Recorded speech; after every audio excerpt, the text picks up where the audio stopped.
Trustees meeting. The date, of course, is March 9th, 2022. I'm going to call the meeting to order. The time is 7 p.m. I would like for everybody to stand and follow me in recital of the Pledge of Allegiance. I pledge allegiance to the flag of the United States of America and to the republic for which it stands, one nation, under God, indivisible, with liberty and justice for all. Thank you very much. At this time, I'm going to call the roll. Trustee and Mayor Pro Tem Pacheco. Present. Trustee Benavides. Present. Trustee Lewis is excused tonight. Trustee Radnovich. Present. I'm going to move to item 4, which is the approval of the agenda. I need a motion to approve the agenda. Motion to approve the agenda. Thank you. I need a second. We have a second. I'm going to call for the question, call for the roll call vote. Trustee Pacheco. Yes. Trustee Benavides. Yes. Trustee Radnovich. Yes. Thank you. Item 5 is now the public comment period. Participants may address the Board of Trustees to comment on issues, problems, or successes on topics that do not appear elsewhere on the agenda. Submitted written comments that were sent to the clerk prior to the meeting will now be read. Danielle Cedillo Molina, our village clerk, will read the submitted written comments, if any. Thank you, Mayor and Trustees. I have a couple. The first one is from Robert W. Kears, 7037 Guadalupe Trail Northwest. This was stated on February 28, 2022. To my neighbors on Guadalupe and the elected officials of Los Ranchos, this is my personal opinion. Today, I learned that the village of Los Ranchos is planning to install 9 speed bumps on Guadalupe in our neighborhood between Schulte and Ranchitos. From what I can learn, this is an administrative decision based on complaint letters from some residents. I have several problems with this. First is that I, for one, have not heard a thing about this plan, even though I read the village vision at every issue. Secondly, this should be a legislative decision based on input from the electorate who have been given proper notice of the pending decision. Third, how come we who live on Guadalupe have not been brought into the decision? Granted, traffic on Guadalupe has increased dramatically since the remodel of 4th, even though I was told no environmental impact was needed. As the village continues to restrict traffic on 4th as they extend the remodel, our traffic volume will increase. I desire more speed enforcement, meaning more frequent traffic patrols to reduce the dangers, not an act penalizing every resident of the neighborhood. Corrales does not have speed bumps on their 2 main through streets. They rely on strict enforcement. Speed bumps have 2 major problems. When vehicles are approaching, they press on the brakes, creating a pollution problem. Then, as they pass over the bump, they accelerate, causing exhaust pollution and excess noise. They do nothing toward encouraging slowing or stopping at the upcoming stop sign. Please let me and the trustees know how you feel about this infringement on we law-abiding citizens. Sincerely, Bob Kears. The next one is from Bruce and Dorothy Draper. The recent issue of Los Ranchos Vision has a short article about proposed capital projects. One of them mentions complaints about speeding on El Pueblo and congestion at the intersection with Guadalupe Trail. Proposed project, install a 3-way stop at Guadalupe Trail and El Pueblo, along with crosswalks, signage, and portable speed boards. Yes, please. We've lived less than 100 feet from that intersection for more than 20 years. The speeding and congestion get worse every year. Bruce and Dorothy Draper. And lastly, dear board and village staff, we have been following the proposed safety measures for Guadalupe Trail Northwest. Village staff was quick to come out, assess the situation, and find a positive path forward, one that took the residents' safety concerns into account. Thank you. Far too long, we have been narrowly avoiding speeding cars on Guadalupe Trail Northwest. We believe that this has been the longest north-south street in the village, other than Rio Grande and 4th Street. It is being used as a route to bypass the aforementioned streets, which have multiple electronic speeding enforcement signs. Guadalupe Trail Northwest is used by many of its residents for daily walks with their children and pets, as well as for bike riding. We have had some positive correspondence with a few trustees regarding the proposed traffic safety measures. In talking with neighbors, they are also in favor of the measures. Not sure why anyone would oppose a plan that promotes the safety and well-being of their fellow villagers. We are asking the village, please move forward with the speed humps and stop signs on Guadalupe Trail Northwest. It is just a matter of time before someone is injured at a blind three-way intersection or on one of the straightaways, where residents are simply trying to take a pleasurable stroll down a village street. We appreciate all the steps taken to date to get this plan in place. Now it's time to implement them. Thanks much. Clay and Jennifer Pettis, 7609 Guadalupe Trail Northwest. Thank you, Danielle. Participants wishing to speak that registered with the clerk prior to the beginning of the meeting will be provided an opportunity to speak within the allotted 3-minute time limit. Danielle, please announce the speakers. Thank you, Mayor. Camille Vados, if you wouldn't mind approaching the podium, please.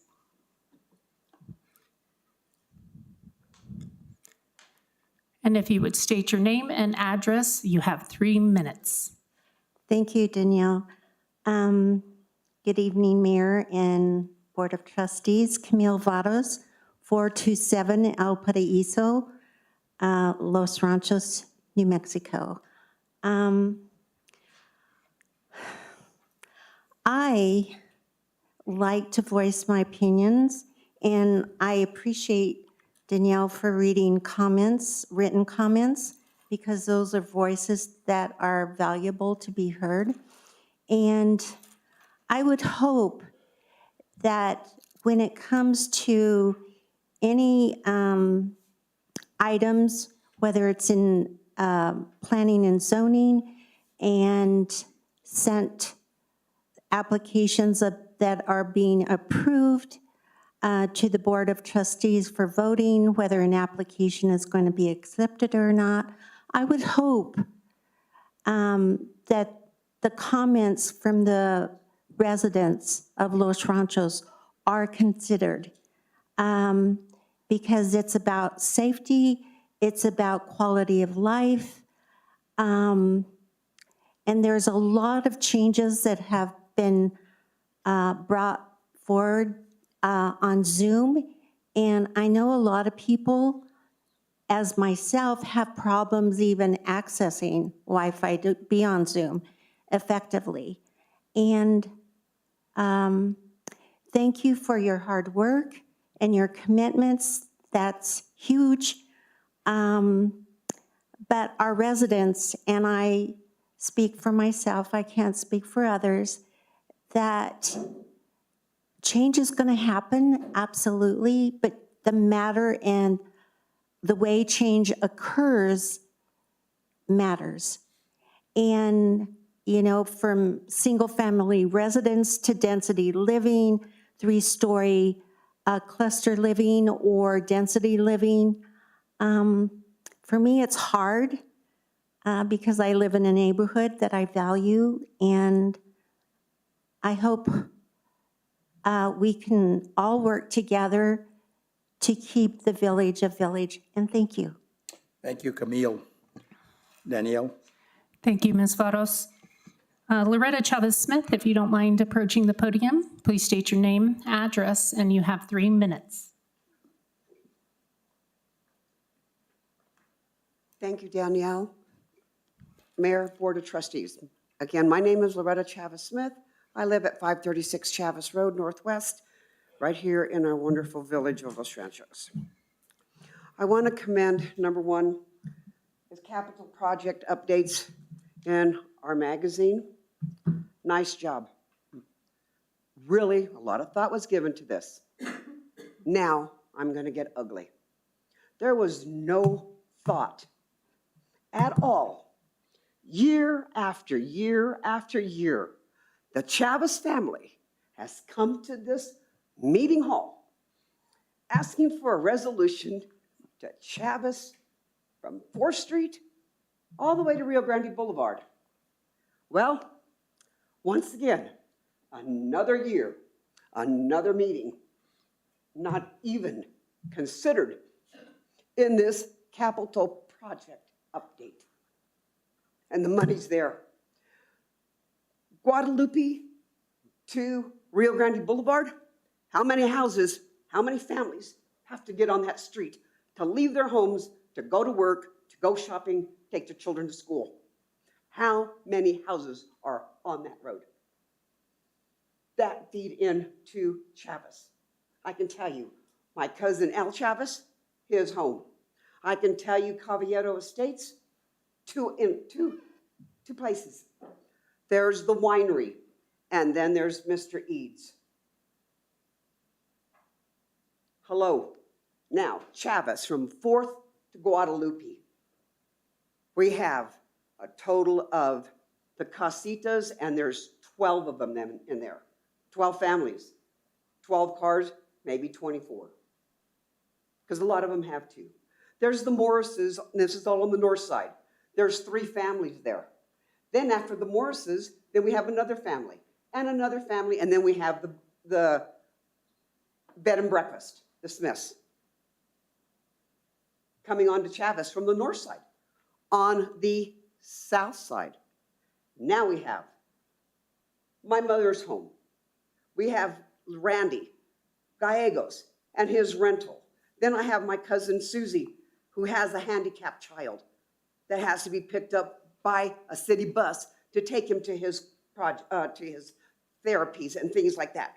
Next house is my aunt and uncle my uncle Nicky and Aunt Priscilla, who are deceased, but the sons and the daughters have that now. Then the next house is my cousin Daniel, him and his wife, to get out of their property. Terrible. We have to park back into our properties to be able to get out of them. Then next is my nephew and his girlfriend. 2 cars backing in, have to go forward to get onto Chavez. Then comes my home. We have 3 vehicles. Again, we have to back out. Mine is gated for protection. Ms. Chavez-Smith, I'm sorry to interrupt. Okay, after that, then we have 2 more houses, okay? And then the house on the corner. This has not been addressed. I just want to say thank you very much. Please think about addressing this problem that has been going on for too many years. We appreciate your comments. Thank you so much, Ms. Chavez-Smith. The next person up, PJ Cedillo, if you don't mind approaching the podium. Thank you. And if you would, please state your name and address for the record. Hello, thank you very much for having me, the Board of Trustees and the Honorable Mayor Lopez. My name is Dr. PJ Cedillo, and I am president of Sinatra Divine. I live on 4119 Dietz Loop. That's a parent organization. We have board members here, and that's actually the physical address of our nonprofit. That organization gives money to Los Ranchos Pride, which has been a yearly event here for 9 years, celebrating LGBTQ pride in Los Ranchos, being a fun, family-free event. For all of the past events, the Village of Los Ranchos Administrator, Mayor, and Board of Trustees have waived any fees to use Hartnett Park or the barn since this is a community event. This has been a precedent. The population in our village is about 6,000 people, which means that about 600 people are LGBTQ who live here. That does not include our allies. In a recent study by HRC, the Human Rights Campaign, it found out that LGBT people are closeted, over half of them. So that means that we have 600 people, 300 people are not coming out on who they are. $375 is a charge that is being incurred on us that is a 375% increase for us, for our budget. The event conducted has all volunteers, no paid staff, and I was told by the village administrator that she and her staff and the mayor had made a decision to charge the $375 which was a decision that cannot and will not be changed. And my question is, then why have a board of trustees? So we are different from most nonprofits who have an event that, and using the barn, that we do not make any money. We actually don't charge. We've kept this free for many, many years. And I had talked to you, Mayor Lopez, in Washington, D.C., and I talked to you about this event, and you had said, I will do anything possible to make sure that this event happens because we need to have this event in our community. And we don't necessarily need the barn. We can easily have 1,000 people show up and use the park. And that's not a threat, as someone had said that that was a threat, but we have kept this event to a minimum. Maximum of 300 people throughout the day. We have a church service in the morning. We have games. If any of you have been there, it's been a very huge, successful event for this community. And you might think that $375 is not that much money. That's going to probably come out of our pocket because we do not have the funds to put that on.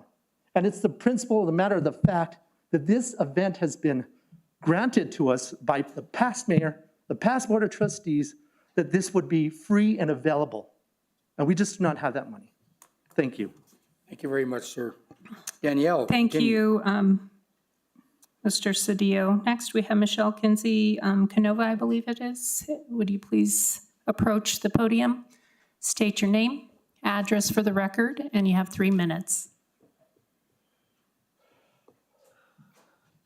Thank you, Danielle, and trustees and Honorable Mayor. I am a board director for the entertainment for the event of Los Ranchos Pride, which we have been holding for the last 9 years at the park, at the barn.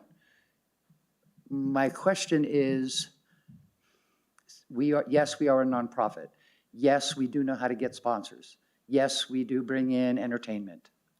We play bingo. They have water fights. My question is that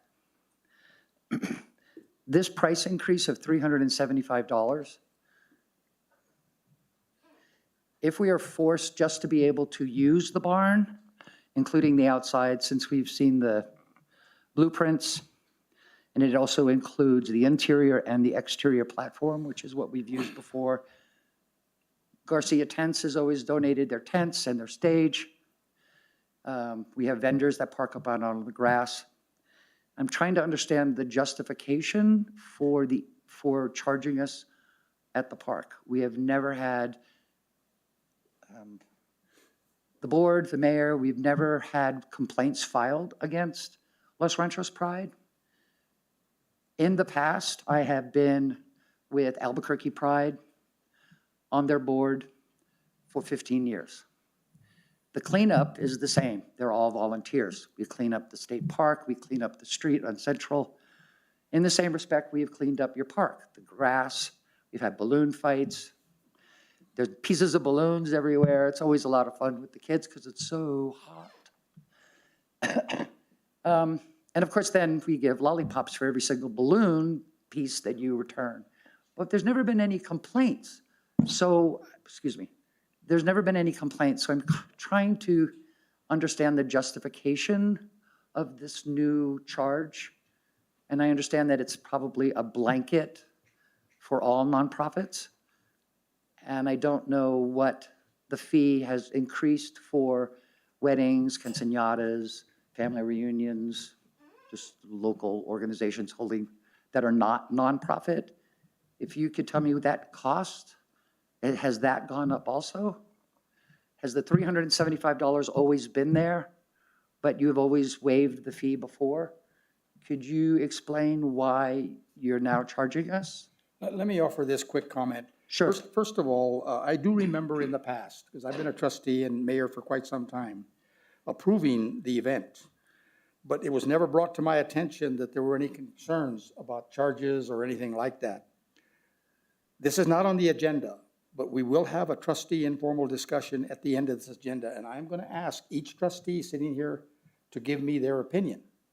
I have the power to waive this fee. There are reasons why it's there. It sounds like this is a real burden on you people. That's what it's sounding like. I've never heard this before. This will be the first time I've heard that there's a real burden. So I'm just going to leave it at that, okay? Okay, We're going to talk about it at our trustee informal discussion, okay? thank you. You're welcome. The burden is that the event is free. I understand that. Okay. I understand all of that. Thank And you. so we have volunteers for parking Okay. and for cleanup and if you need any other information, I'd be more than happy to supply it. I understand. Thank you, sir, very much. And board, thank you. Thank you, Michelle. Next, we have Joanna A. Montoya. If you wouldn't mind approaching the podium, please.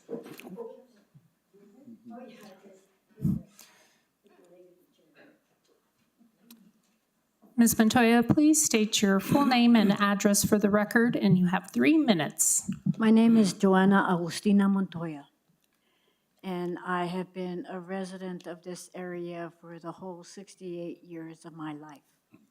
So, just to let you know, my family has worked for Mr. Dietz since 1948. So we know that this has been a rural area for a long, long time. However, I have been a member of the LGDP community since I was, as long as I can remember. And that doesn't matter. The thing is that we try to provide a function that people from our community, the LGBTQ plus community, that have families that can come in and enjoy a park scene where we provide tamale eating contest, hot tamale eating contest for the kids, water balloon fights for the kids. We do stuff to bring in our families, people that don't feel that they want to take their kids to a larger function. That being said, I have experienced comments from people that have moved in from out of state into the Albuquerque area that have no idea what Los Ranchos is all about. They have no idea that we provide the Lavender Festival. They have no idea that Casa Rotunda is in this area. They have no idea until they come to this area, okay? The thing is that we provide attention to this area from people that have never been in this area. It's a beautiful place. They have no idea that Los Palomas provides a restaurant, that they have places to stay. They have no idea that we have bed and breakfasts in the area until we bring them into this area and we introduce that area to them. The $375 fee, we could probably provide it from each and every one of the board members if we donate $50 each out of our pocket. The thing is that I'm disabled, I live on a limited income, and I would be happy to donate $50 that would probably go to pay one of my bills. Okay, that's the $350 is something that we have never been charged for. But the thing is that when we bring somebody in, they're gonna stop at Walgreens and pick up some sunscreen. They're gonna go to Smith's and pick up some water. They're gonna go to one of the restaurants on 4th Street and buy lunch or dinner. We provide, it's a kind of give situation where we will do and bring people into this area that after our little thing is over with, they're gonna come down and they're gonna attend the Lavender Festival. They're Ms. gonna Montoya, attend. Yes. my apologies. You have problem. reached your 3 minutes. If you want to wrap it up. Well, I appreciate the attention. I appreciate you allowing me to be here. Mr. Lopez and the rest of you understand that this is public interest and it is free to the people that come. Thank you very much. Thank you so much, Ms. Montoya.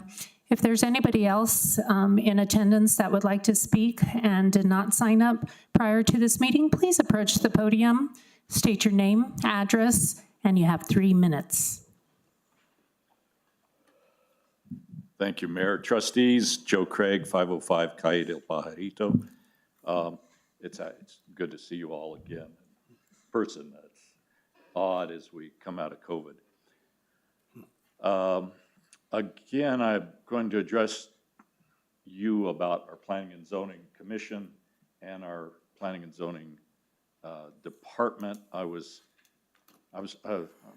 My word I keep using is appalled. I don't like that.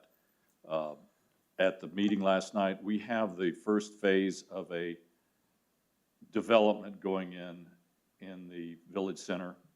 The first phase, or the first submission by Mr. Pacheco and Sandra, I acknowledge, I apologize to you as I criticize this, was a very, very nice development. Village scale, village style, 2-story, 1,600 square feet condos. It was turned down by our planning and zoning director and commission because it was not dense enough. I've never seen a downzoning that was not approved. The proposal last night that came up and was approved by the commission is 41 feet tall, 800 square foot, 12 units, higher density, higher traffic, higher amount of traffic. I'm really unhappy with it. I've spent 10, 15 years of my life working on our village center, as you all have. We've spent $10 million in the investment. The design is terrible. I mean, and it's been forced upon Mr. Pacheco by the Planning and Zoning Department. It's too dense. We are not Houston. We're not Phoenix. We do not need high-density development in our village. We need village scale. I fought in Planning and Zoning to keep 5 stories out of our development, and it was a year and a half of battles. And we brought a planner in, and she said we couldn't do that because you'd have to go to underground parking just because of the scale and the size, and you couldn't justify that. So I'd really ask the trustees, and Mayor, I'd like to meet with you if I could. I'm disturbed about this. We can meet on the 18th of March. Will that Okay. work for you? That would be good, Mayor. Thank you. Call Danielle and set a time. Okay, thank you. That's my comments. I have one more, just sort of aside. I've been walking, so I Sure. walking 2 businesses, Brown Automotive. I went to Extreme Detailing today. We have a wonderful library that, Mayor, I didn't know your wife was one of the leaders on. Our Friends of Los Ranchos website, Julian Padilla came in to that, which has been, I think, one of our successes of getting a former trustee in, and said that your Aggie had led the drive. I walked back from the detailing shop along our nice Alameda Trail. Mr. Craig, if you wouldn't mind wrapping up your thoughts? Thank you. It's tough to get across Second Street. It's tough for our village, for kids to get to the library. I don't have a solution. I don't know. I saw a couple with their kids in a little wagon pulling them back this afternoon. Second Street's scary, but I'd like to think about something, some sort of. Thank you, Mr. Craig. Thank you. Danielle, anybody else? Thank you, Mr. Craig. Is there anybody else in the audience who did not sign up prior to the meeting who would like to speak under public comment on items not on the agenda? Thank you. Thank you, Mayor. Move to item 6, which is the consent agenda. There will be no separate discussion of these items. If discussion is desired, that item be removed from the consent agenda and will be considered separately. A is minutes, February 9, 2022, regular meeting. B, minutes, February 16, 2022, special meeting / public hearing. I need a motion to approve the consent agenda. I'll motion to approve the consent agenda. Need a second. Do we need to do both? Need a I'll second? second, yes. Thank you. I'm going to call for the question unless there's comments. Are there I comments? just have a comment, Go Mayor. right ahead. Excuse me. There was just one part of the consent agenda, the minutes from the last meeting, that I wanted to clarify. So I finally figured out how to use the iPad.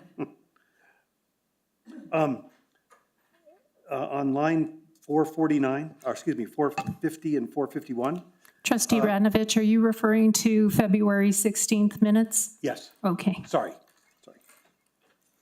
go ahead. I apologize. That's okay. I wanted to just clarify what I had said. It says some type of trail or walking path to make the connections easier to cross Rio Grande and easier to cross the bridge at Montano. I wanted to clarify that what I said was on the west side of Rio Grande Boulevard, where there's already a trail south of the Montano Bridge, that the connection should be made from Los Poblanos to that point across the bridge. So I just wanted to make that a little more clear. And then on the second bullet, line 452, it said that El Camino Motel has some items in their property that are not pleasing. I believe I specifically said shopping carts with traffic signs on them. I see. So I just wanted to make that We'll clear. make those corrections. Any other comments? I'm going to call for the question. Call for the roll call vote. Trustee Pacheco? Yes. Trustee Benavides? Yes. Trustee Radnovich? Yes. Thank you. Item 7, presentations. I want to welcome an old friend of the Village of Los Ranchos, 2021 Fire and EMS Update, Bernalillo County Fire Chief Greg Perez. Greg, please come to the podium. Good evening, Mayor and trustees. Feels good to be home. I refer to the Village of Los Ranchos, although I don't physically live here, I do call it home because I started my career in the fire service as a volunteer for Los Ranchos in 1997. So it's been a long time, good career. In 2009, for those that aren't aware, we merged, the Village of Los Ranchos Fire Department merged in with Bernalillo County, and we have been proudly serving our village ever since. 13 years we're coming up on, and I think it's been a really good, solid, and positive relationship for the county, and more importantly for the village members. So again, excited and always an honor to be back, kind of where I consider my fire roots. So what I was tasked with doing this evening is just kind of giving you a brief update on what call volumes look like for the last year in the Village of Los Ranchos to give you an idea kind of what's going on. So for 2020, we ran about 856 calls for service. And when we say calls for service, we're meaning a combination of fire calls and medical calls. It could be accidents, it could be heart attacks, could be just a general service call to help someone out of bed. And we do that very often. So again, in 2020, we did about 856 of those type calls. In 2021, we saw a huge increase in the amount of call volume in Los Ranchos, up to 1,023. So that's a substantial increase in the amount of call volume. And that can be attributed to a number of different things. I think part of it is the COVID piece that we are still kind of trying to traverse and understand. I think the other piece is there were a couple of breaks kind of in the COVID piece in there where folks started kind of coming out of their homes a little bit more and being more active as opposed to how it was done in 2020. So we're kind of still analyzing that to just get a really good feel of what caused that increase in volume, because anytime that we as a public safety entity see an increase in what we consider the wrong direction, it does raise some concern. So we are looking at that and kind of evaluating what may have caused, just over 180 call increase, 160 call increase. So you all know the busiest sections of your village or our village is the area of El Pueblo and 4th Street. Right. That's where we see the bulk of our call volume. And again, remember, call volume is not just fires, car accidents, it's any of the residents that live in there that may be calling 911, whatever it may be. But we had about 298 calls for service in that general area for the year 2021. Followed next by the intersection or area of Chavez and 4th Street. And that's a lot more the commercial area, Walgreens, and the other areas inside of that particular region. And then the last section was down towards Rio Grande and Chavez, and it's that four-way stop area. And then, again, the residents that call that area home. So kind of spread out. It's not one area isn't a whole lot busier than the other, except for that area of El Pueblo and 4th Street. That one was significantly busier than anywhere else in the Village of Los Ranchos. So we're keeping a close eye on that as well. And we're starting to try to understand what type of calls are we seeing in that area and what can we do as a fire department in community outreach. Is it fires that we're seeing because of no smoke detectors? Is it cardiovascular type issues that we could address through CPR courses and things like that? So we're really trying to take an active role in understanding what's causing increases or busy areas in certain regions. And we're doing that across our entire county. Just for those that are curious, the busiest day for medical or fire emergencies in the Village of Los Ranchos are Thursdays at 3 o'clock. So Thursdays at 3 o'clock is where we see the most activity in our village. That's followed by Fridays at 2 o'clock. Really? So, it is what it is. The data doesn't lie, and that's what we see when we look at all of the data historically in the area.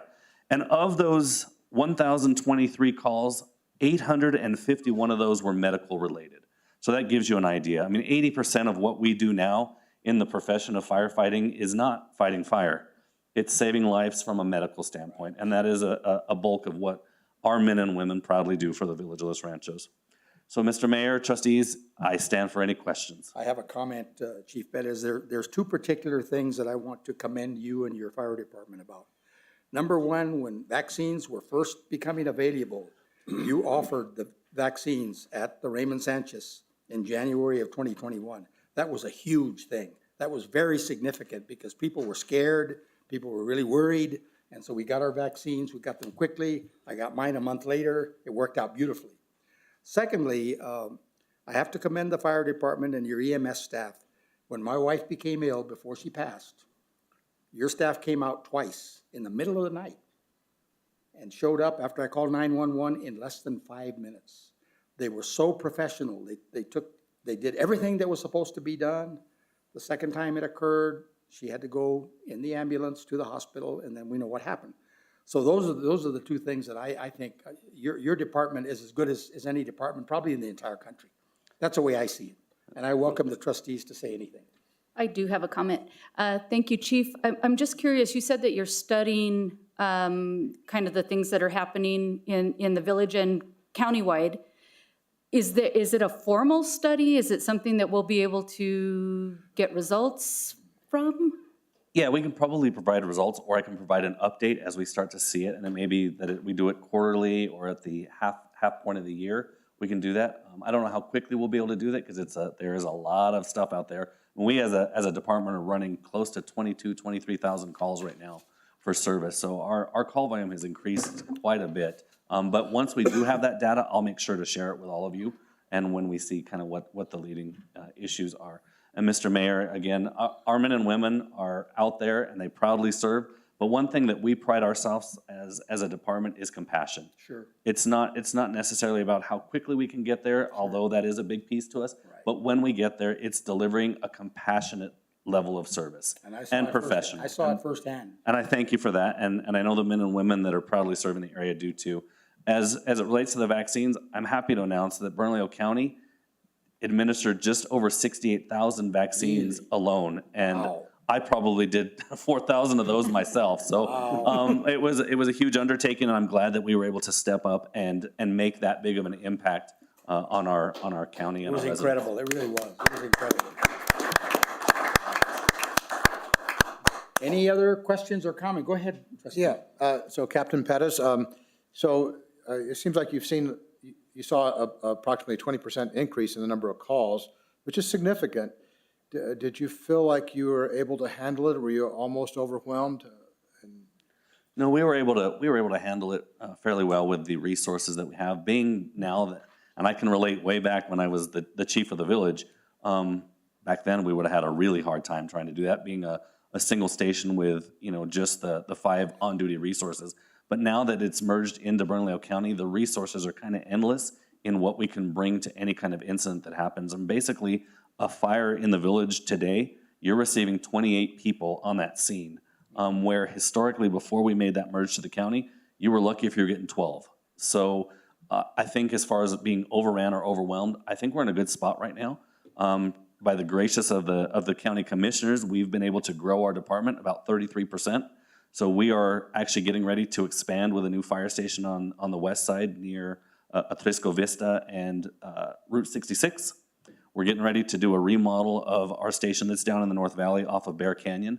We're moving that station, hopefully, to Edith, right across from the old Sandia Ranch area, that property that the county owns in that area.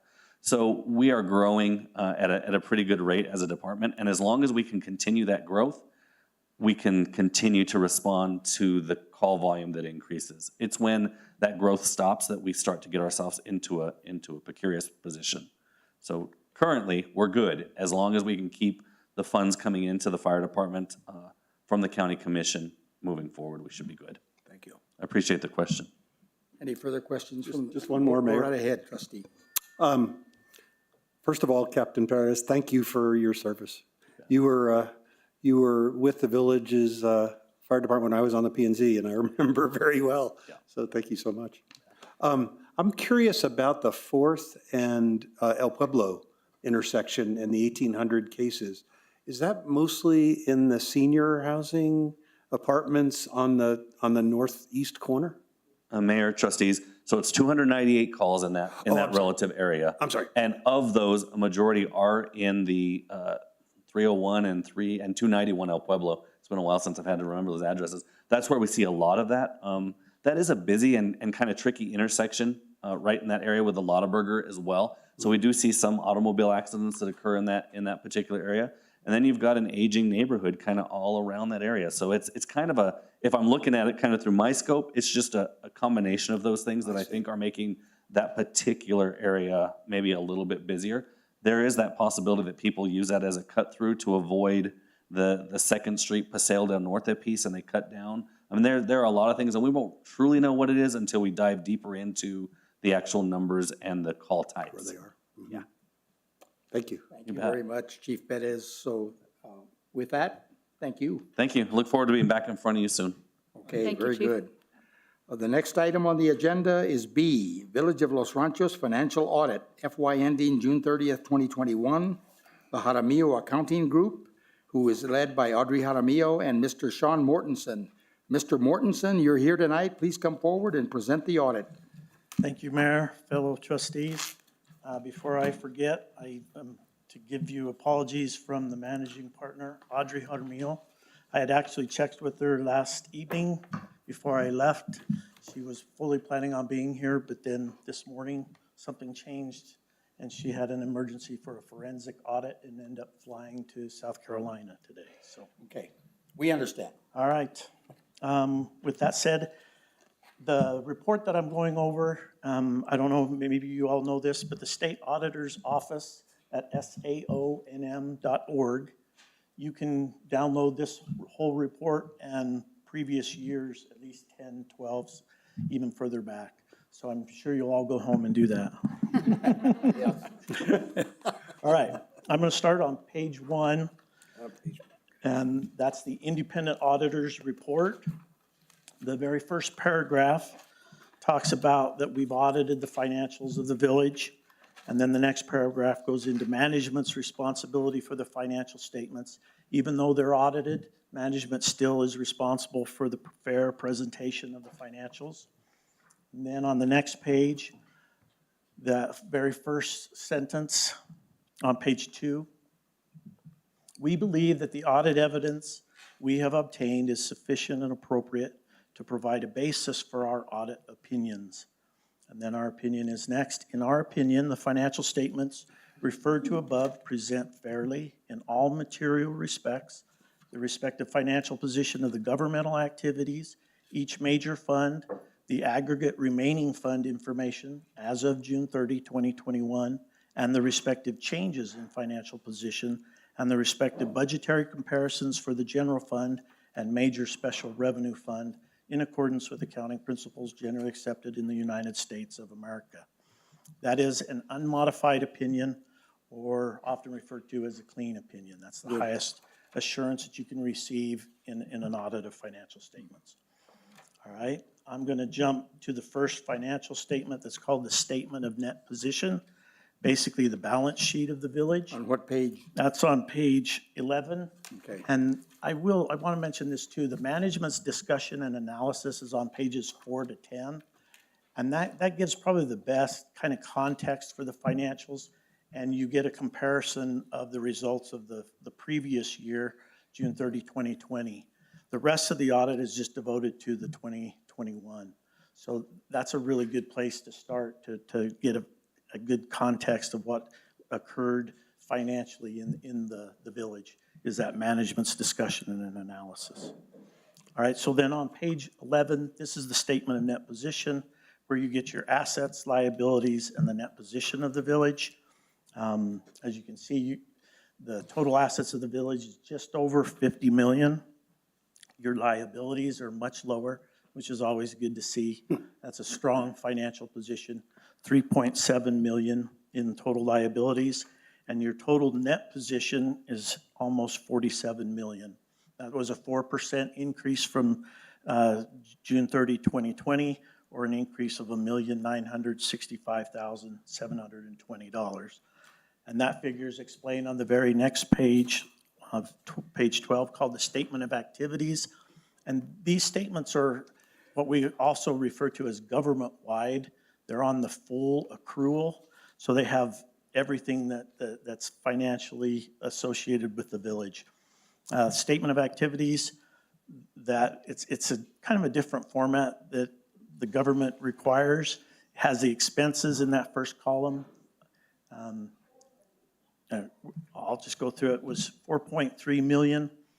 And then you have your program revenues and your general revenues, and the net change was a positive. In other words, revenues exceeded the expenditures by that $1,965,720 to end with a net position of nearly 47 million. All right? And then there's other statements in there that are at the fund level, call them governmental fund statements. They don't contain the full accrual. They're on a modified basis. I'm not going to go into all that. I'm going to jump back all the way to page 48. And this is a new schedule because the village received coronavirus relief funds from the feds that exceeded, there's a threshold for what's called a single audit. And that threshold is anytime an entity, whether you're for-profit or not-for-profit, if you receive and expend over $750,000 in federal dollars, it triggers a uniform guidance audit, or we often refer to it as a single audit. And that page 48 is the schedule of expenditures of federal awards. A lot of times we'll just shorten it to CFA, which is just the acronym of that. There was $1,056,425 that were received in fiscal year 21 and expended by the village, within the village limits. And then I'm going to go to page 50. This is the Independent Auditor's Report on Internal Control over Financial Reporting and on Compliance and Other Matters based on an audit of financial statements performed in accordance with government auditing standards. The first paragraph talks about what we have audited. And this is, almost to the end on page 50. It's past the notes to the financials.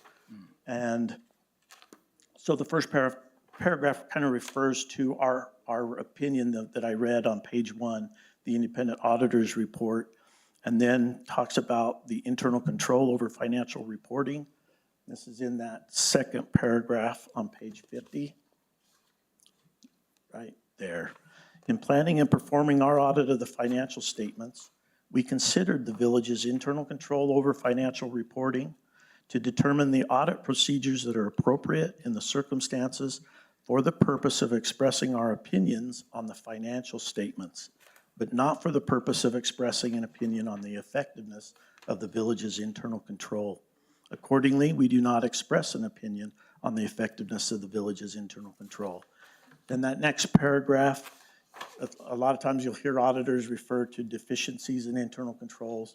Something can be a material weakness or a significant deficiency. That paragraph gives the definitions of a material weakness or a significant deficiency, or when there is a deficiency in controls.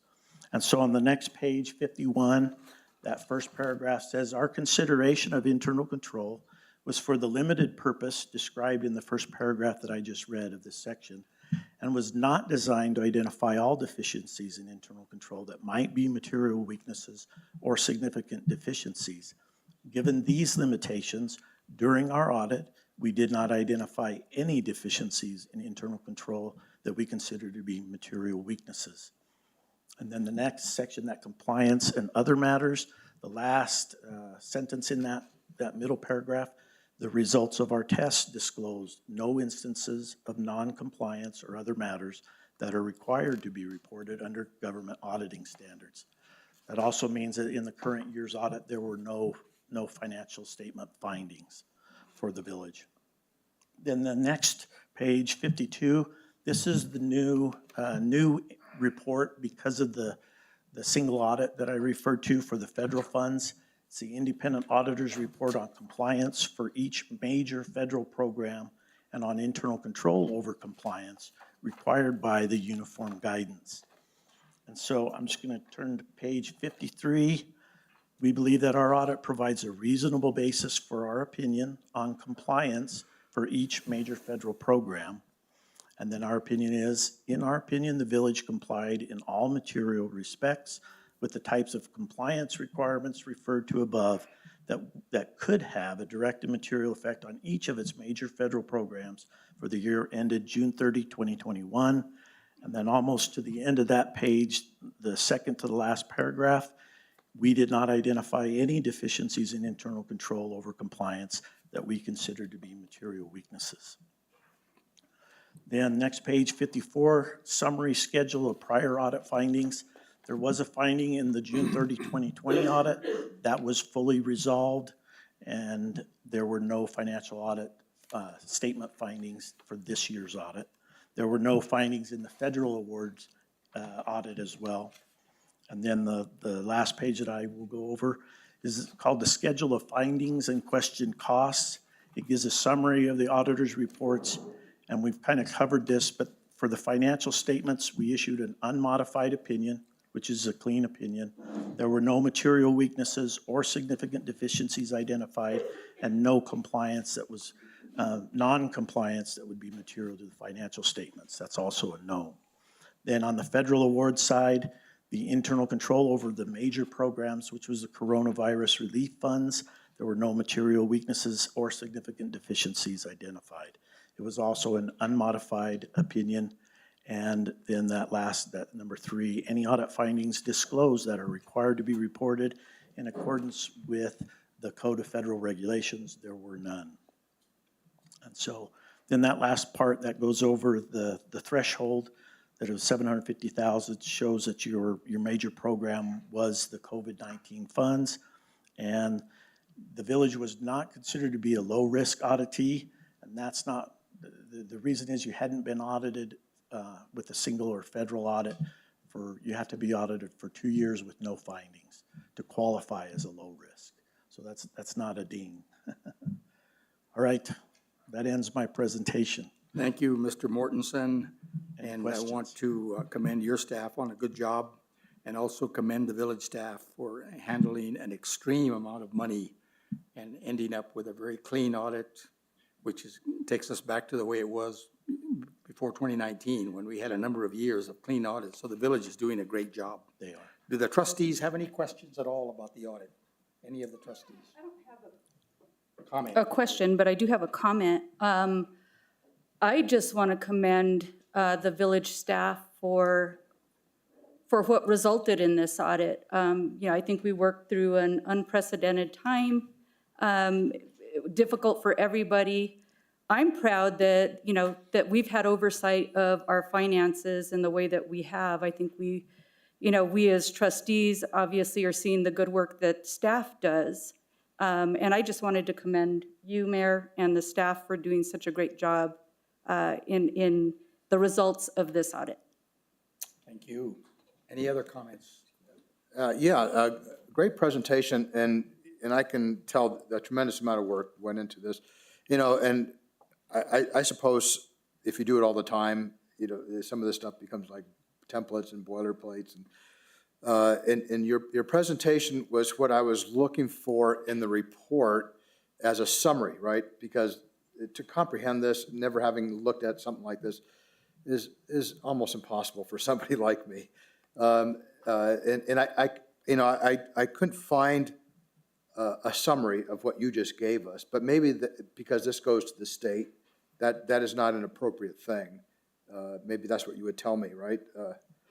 And then I have one follow-up comment, but go ahead. Right, well, I would send you to that management's discussion and analysis for just a quick, it's an overall summary, but in those, 6 pages, there's a lot of information about the village that, like you say, when you look at the numbers, it's kind of like, It's very detailed. It's very detailed, and it's the only place, like I said, that you'll see a comparison.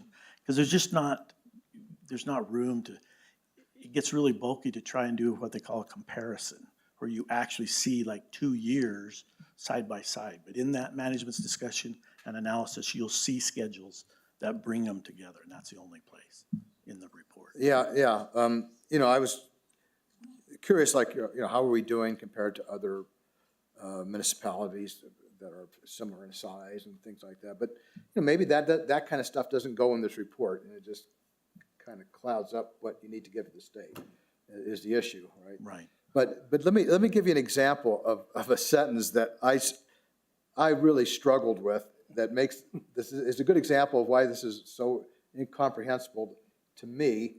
It's more of a statement. It's not necessarily a criticism of the report. It's more of a statement about my shortcomings, right? But on page 53, which I think was one of the places where you were referencing, the first paragraph under report of internal control over compliance. That first paragraph has 3 sentences, okay? That first sentence, easy to understand, very short sentence. Last sentence, easy to understand. The middle sentence has 92 words. And if you were to read that, Yes. you would have to read it. Maybe if you read it 10 times, you might finally grasp what the point is. But why is that sentence there? Why is it like that? Well, I won't say boilerplate, but that is the standard terminology for that report. And you're right. That's why I don't even, we'd still be here if I went. I know, but So I try to make it not too painful. thank you. You did a great job. Thanks. Thank you. Trustee Radovich, do you have any I do. comments? Sure, go right. Accountants are not literary folks. Just saying, trustee. Neither are engineers, by the way. I just wanted to commend Tammy and Ann and all of your staff in the audit being so well considered, and it's great. Good job. Just like Trustee Pacheco. I also wanted to commend the village. I did actually read this. I didn't catch the sentence, but I did read it. And I was really pleased on page 65 that the village used the funds from obligation bonds for open space in the village. I think that was it's a really great, just a great thing. Absolutely. I know that's not about your report, but that's. So I just have one final comment. In the 4 years that I've been mayor, 3 out of those 4 years, our audits have had no findings.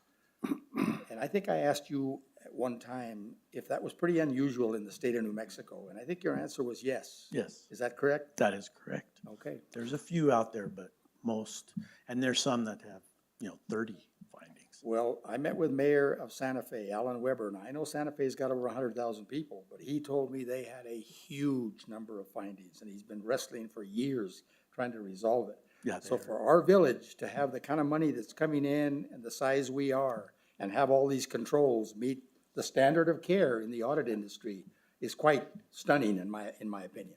You're So I'll absolutely. leave it at that. You're right, Mayor Lopez. Thank you very much. Thank you. All right. Okay, we're going to move on to item C, which is Phase 2 Preliminary Engineering 4th Street Project 30%. We have Jeanette Walther, the Senior Project Manager of Traffic and Transportation from Bohannon, Houston, and Maria Rinaldi. So Jeanette, please proceed. Thank you, Mr. Mayor and trustees. We have a public involvement meeting on this project coming up on March 23rd, and this is a synopsis of what we'll be presenting to the public. So the project is a continuation of the road diet improvements that were recently constructed between Chavez Road and Pueblo Solano.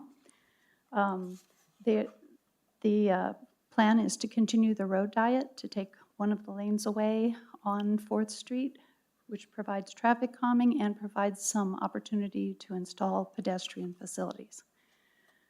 We have 5 different alternatives that we've looked at for pedestrians. And then the first one here is shown, it's a trail on the west side of the road. Oh, I'm sorry, the east side of the road. So the advantage of a trail is that it also provides not only a pedestrian facility, but a bicycle facility. Can't talk, sorry. There is some opportunity to put in landscaping. It's on the same side as the schools.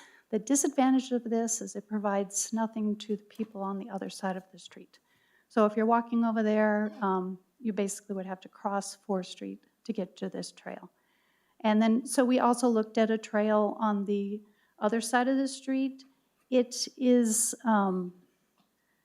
has basically the same advantages and disadvantages. It has less utility impacts when it's on the east side of the street. But you won't be able to install bus shelters, except maybe the skinny ones like the city of Albuquerque does. There just isn't room. And then if we can go to alternative 3, we also looked at doing a meandering sidewalk on both sides of the street. It would meander because sometimes there's a parking lot, comes right up to the street, so we would move the sidewalk out and put the landscaping in the back. This has a disadvantage is that there is no bicycle path, but however, there is no bicycle path to the south of Pueblo Solano, so even if we put in some kind of bicycle trail, there's nowhere for them to go. The biggest disadvantage of this is that it has the highest drainage costs.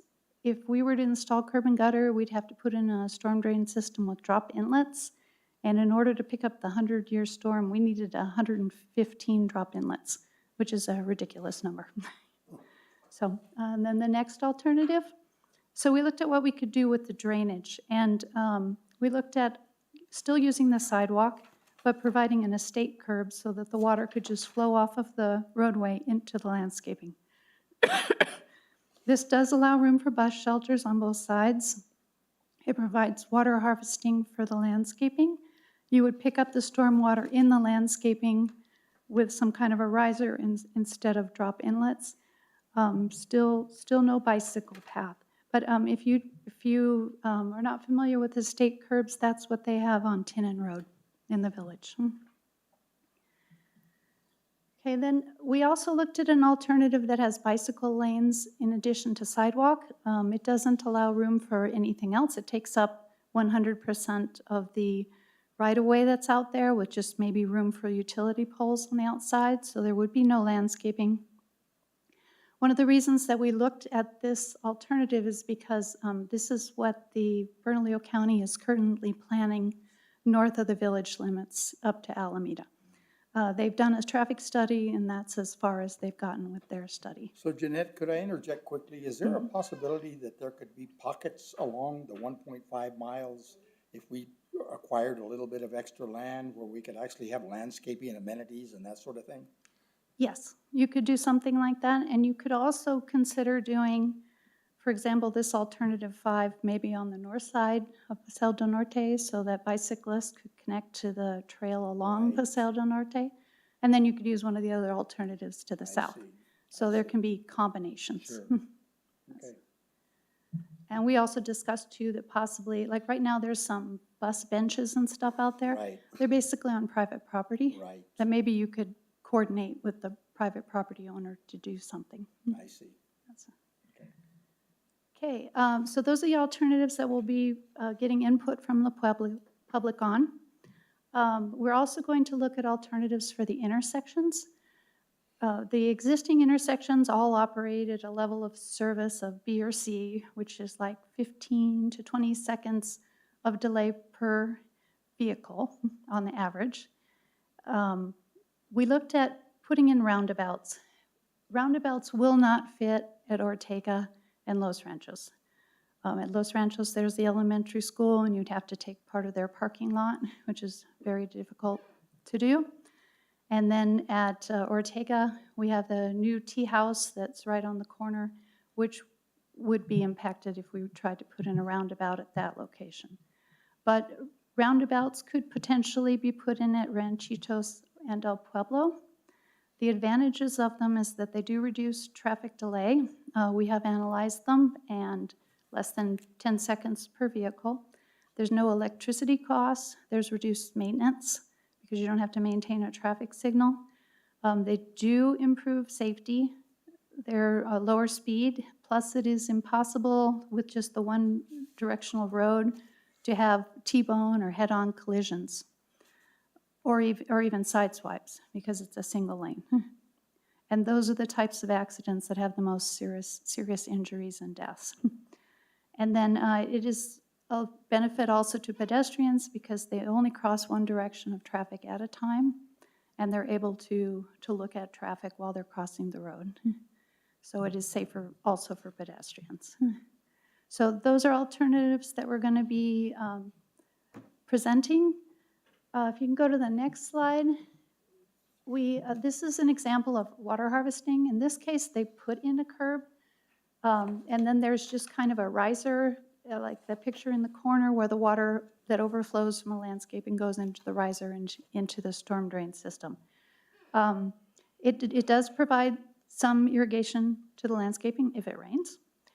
It reduces the storm drain system that's needed. It actually helps clean the water before it goes into the storm drain system, and it will help replenish groundwater.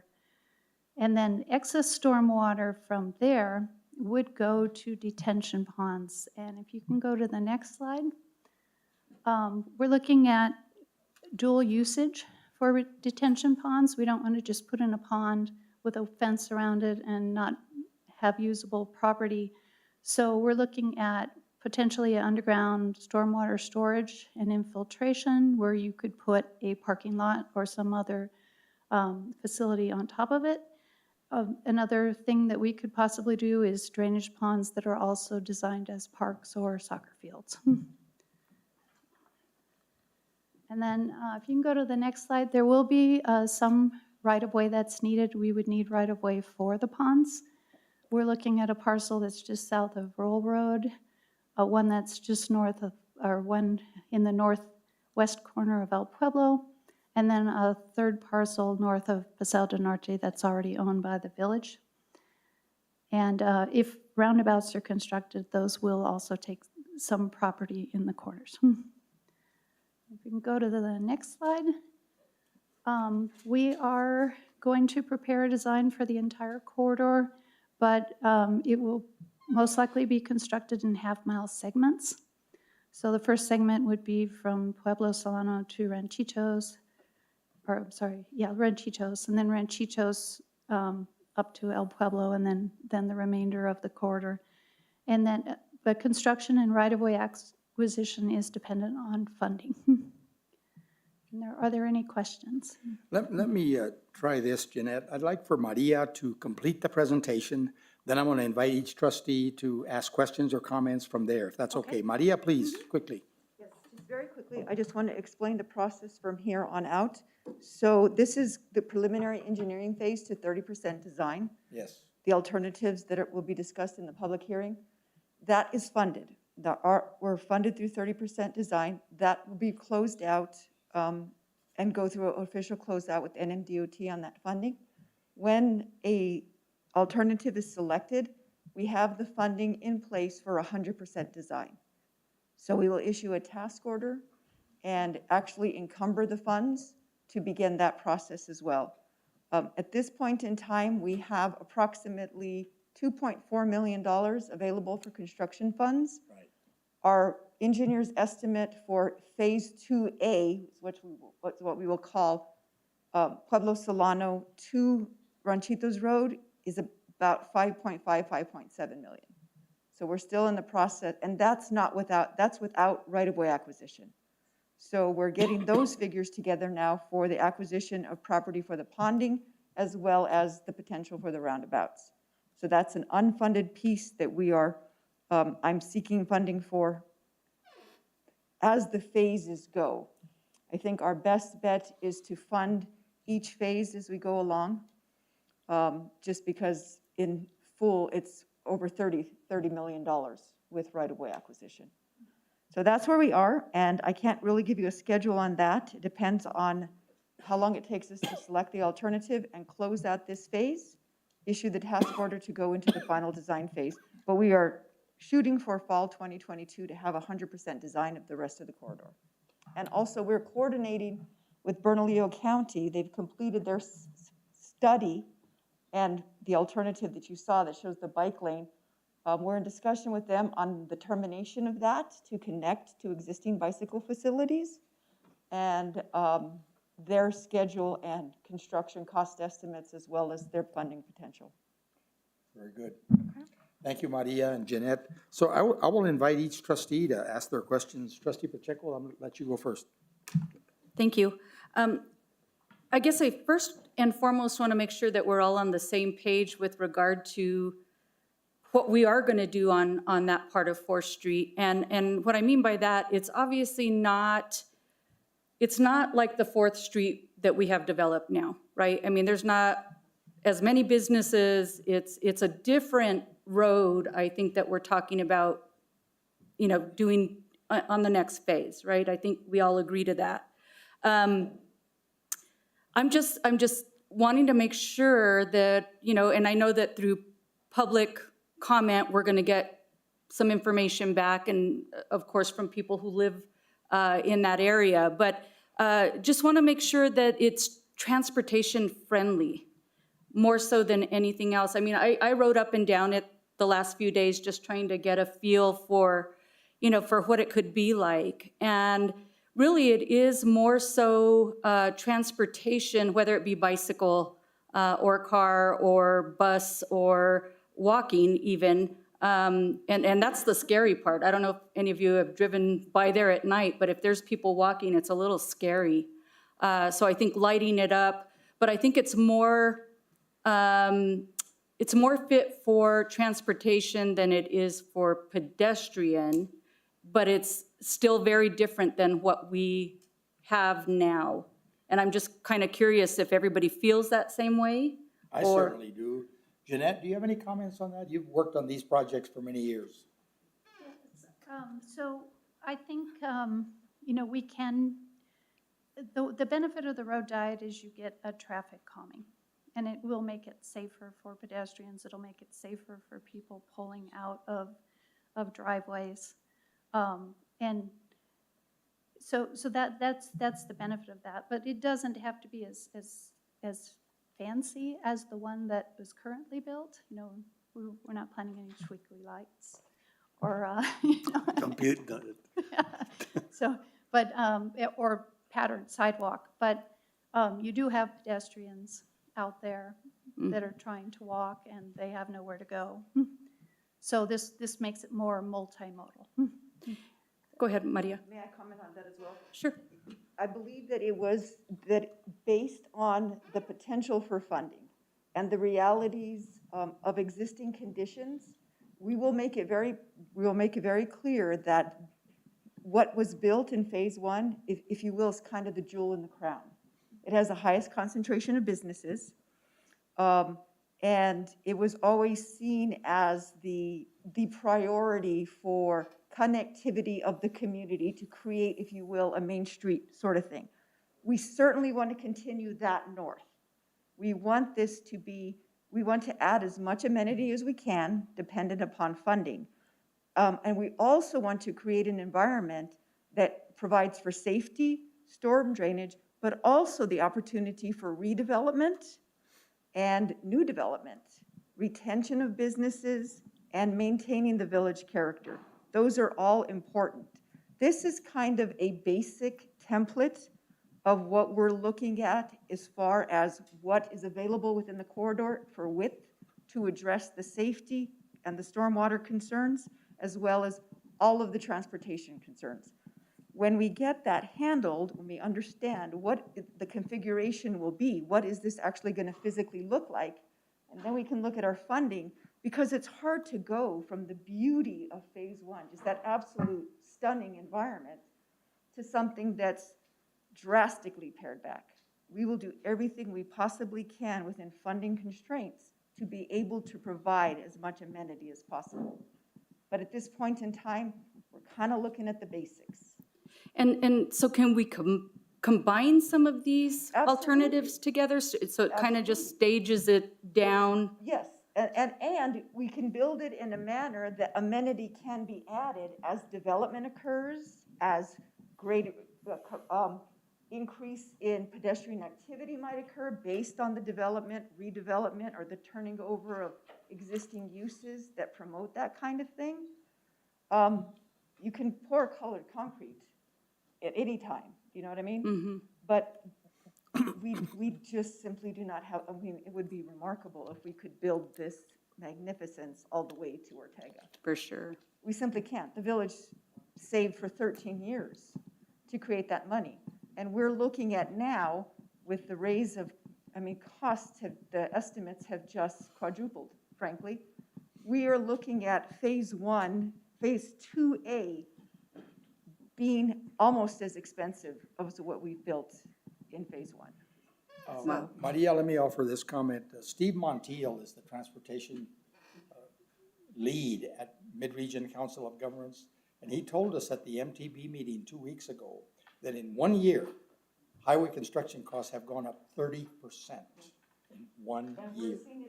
So every year that you wait, you're looking at 30% more or on that order, which is significant. So we need to get this moving as quickly as we can. I mean, that's really the bottom line.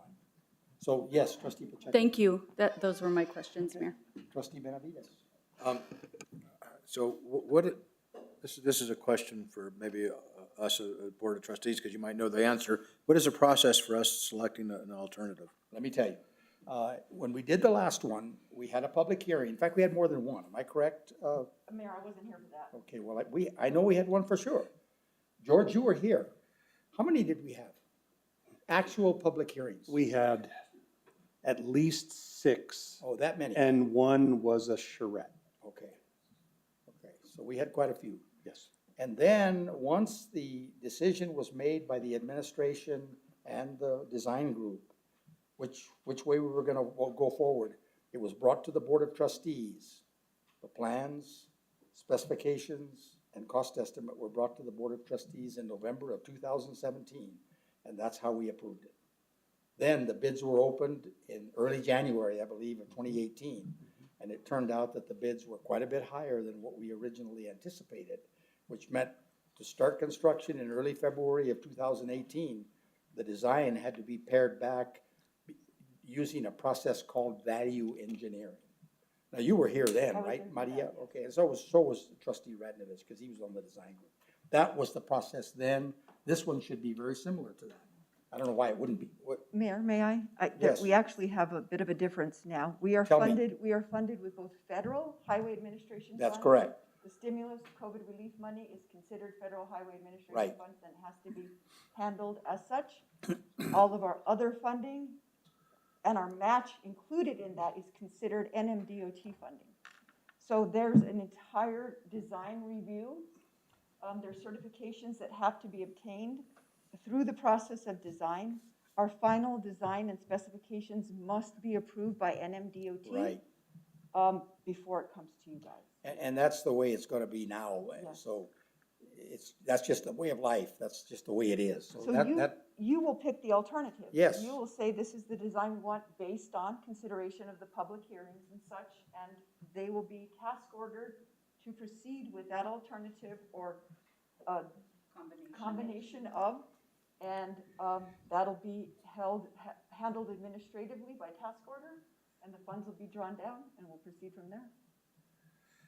And when do we need to make this selection of the alternative design? Maria, do you have a feel for that? As soon as possible. We understand that. And I say this because there are, or so we're told, I've yet to actually see it, and I look almost every day. The funding potential is greater the further along in design you are. We have now completed 30% design to get to the alternatives. If the further along in design, the greater opportunity we have for funding, because you've heard the term shovel ready. Right. The quicker you can spend the money, the more likely you are to receive it. I mean, do we have 2 months, 6 months? Well, we don't expect to have final design till September. September or October of 2022. So, Okay. But if you back up, Trustee Benavides, that means that a decision really needs to be made in the early summer. That's my opinion anyway. Okay. in May. May, We would urge yeah. you to make that decision in May. Right. In another comment in regards to the roundabout on Fourth Street in El Pueblo, I remember when I was on the Planning and Zoning Commission, Lotaburger came by and said that they want to put a drive-through through there. I don't know how that would impact them. Trustee, we are actually working with them Yeah. on that. And it is perfectly viable for them to have a drive-through with a roundabout design. Okay, all right, so you thought about it. Oh, we've Yes, talked, we we've have. been in Yeah. discussion with them. And, you know, the other comment, without actually picking an alternative, is it seems like if we only put the sidewalk on one side, we're favoring one side for particular types of businesses, right? Absolutely. Right? Would you agree with that? I absolutely agree. Okay. Thank you for asking. Okay. All right, thank you. Trustee Radovich. I have quite a few comments, Go Mayor. right ahead. And Jeanette and I have worked many times together. Sure. Actually, so please don't take offense to some of my comments. The project, does it follow at all, did you look at it all, the master plan that's right behind us here, when you started work? Yes. You did? We did look at it, but we looked at it as, we started at the sort of alternative level. Did you do a plan view at all? Like, Yes, you yes, I do? have. There's plan views in the study. I would love to see those, Mayor, for one. I'm sure they can be made available. It's a, Not as fancy as these. my biggest worry about the project is that it really, go to, I don't know, sheet, alternative 3, if you would, Danielle. Just a couple of sheets down. Yeah. My biggest worry is that people in the village really believe, and I think it's true, that we're a very semi-rural environment. True. And this approach has a very suburban kind of look to it. It looks a lot like other portions of Fourth Street. I'm not saying that the project should be designed like the last, that Phase 1 was, because that is the center of the village. But I'm worried that this approach is quite engineering-centric compared to who we are as a place, which is a rural environment. So that's one of my big worries about the project. The other thing I wanted to ask a question on is, you did consider sharrows for handling the bicycle traffic on the sections that don't show bike trails. We didn't get into that. Oh. But you could do it. You could put up a share the road and put a share sign, striping in the middle. It would work. Yeah. I mean, that's really the only way to get through the Right. Chavez to Pueblo Solano. That's right. Area. Agreed. I agree with Trustee Benavidez on the one side or the other trail. I think that would be a mistake.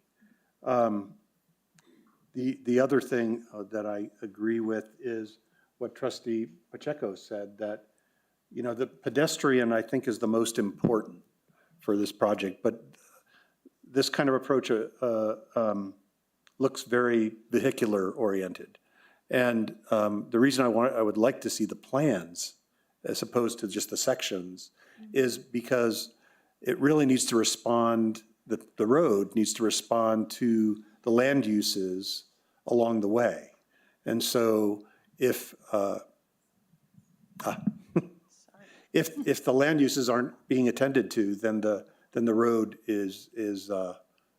really needs to take that into account, and I'm not sure that I see that with this. So I would recommend that we at least have a set at the public meeting so that people could actually see the plan views, because you really can't tell what's going on from this at all. Of course. And so the plan views are on aerials, but they're not, they're not like renderings. No, They're- just to see, and is the plan view any one of these? I did each one. Oh, you did each one? Yes. Wow. It's considerable. The effort has been pretty considerable. Yeah, Trustee Radovich. yeah. Let me just have a few more questions. Is one of your recommendations, now that you have this far along, you've done this far along, what is your storm sewage recommendation? Or are you still keeping alternatives along the way? No, for the storm drain, we're looking at the underground infiltration or the soccer field. That's your kind of- primary one. Yes, so there would be a storm drain system to take the water to those areas, but we don't really want to do the drop inlets, except maybe where we need to, because the 100-year flow is actually very high. Sure it is. So Mayor, we encourage village residents and businesses to harvest water on site and to harvest that into planting areas. And I would recommend that we consider doing that on the street as well, as opposed to putting them in underground tunnels. Well, so we would use the water harvesting to get the water to the storm drain system. That's the approach. Yeah, because the just the water harvesting might be good for like a 5 or 10-year storm, but we were asked to design it for a 100-year storm. So, right, Yep, so everything's- that will not handle the water. The other problem, Trustee Radnovich, is we're working with Bernalillo County and AMAFCA on a regional storm drainage. And so we want to be able to incorporate any designs from this project into that, okay? I get that. So it's kind of a hybrid, George? I'm sorry, I keep calling you that because I'm so. No, you're used good. to calling you You're fine, Maria. Don't worry. We've known each other for quite some time, and George is fine. Radnovich, so there are water harvesting features, and I think there was actually a slide there. I saw that. Yes. Yeah. So really, what we are thinking right now is the preferred alternative is alternative 4, which has sidewalks, but it has the water harvesting and the landscaping and just the estate curb. And not the sidewalk right on the lane as alternative 4 shows? We would only do that where we needed to, because the business came up close to the right-of-way. I think. Because I there think are cases where that's the case. There are a And- couple places. And there are places where the parking lot just backs straight into the street. And I would recommend that the village not put any sidewalks next to lanes. Understand that completely. That's a good comment. And alternative 5, I just think that would be a travesty if we chose something like that, just saying. Would there be bioswales in the landscaping, do you know? Yet? Probably too detailed a yeah, level. we have not designed anything. You said where the detention areas would be. Did you consider the triangular piece of land right next to, it's an auto detailing and, I don't remember the name of that business, Mayor Danielle. Where is it?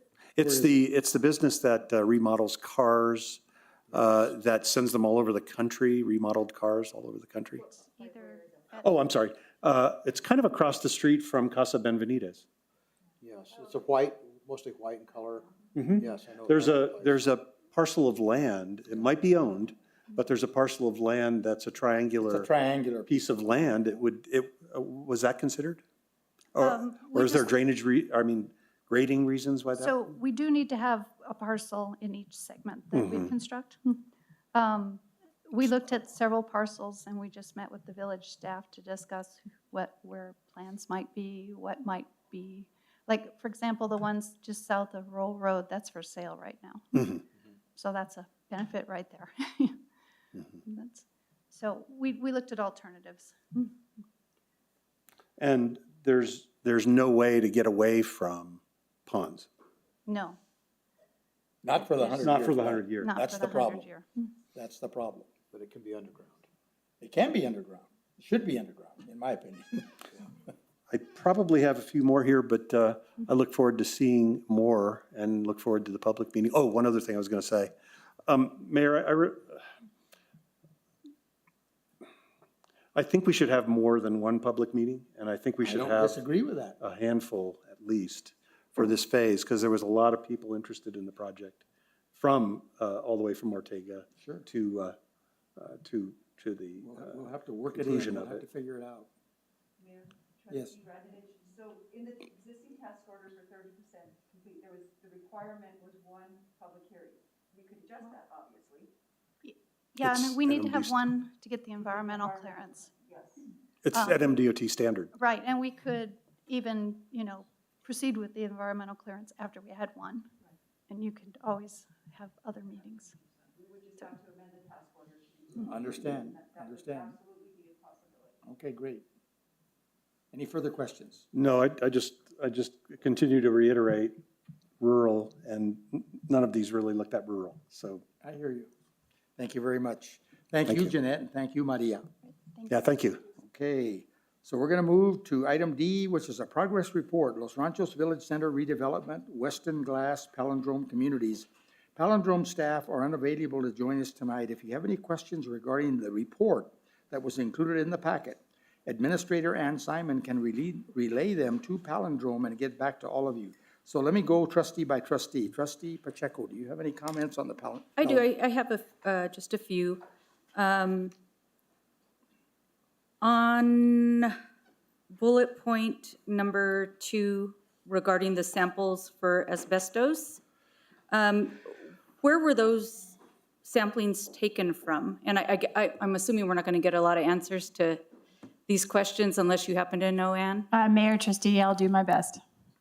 Okay, so that was the first one. Where were the samplings taken on the property? Yeah, Mayor, trustee Pacheco, I believe they were in the facility that currently houses the gun shop, the storage facility, and some,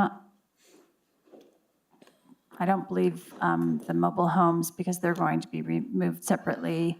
I think those were the two main areas. Okay.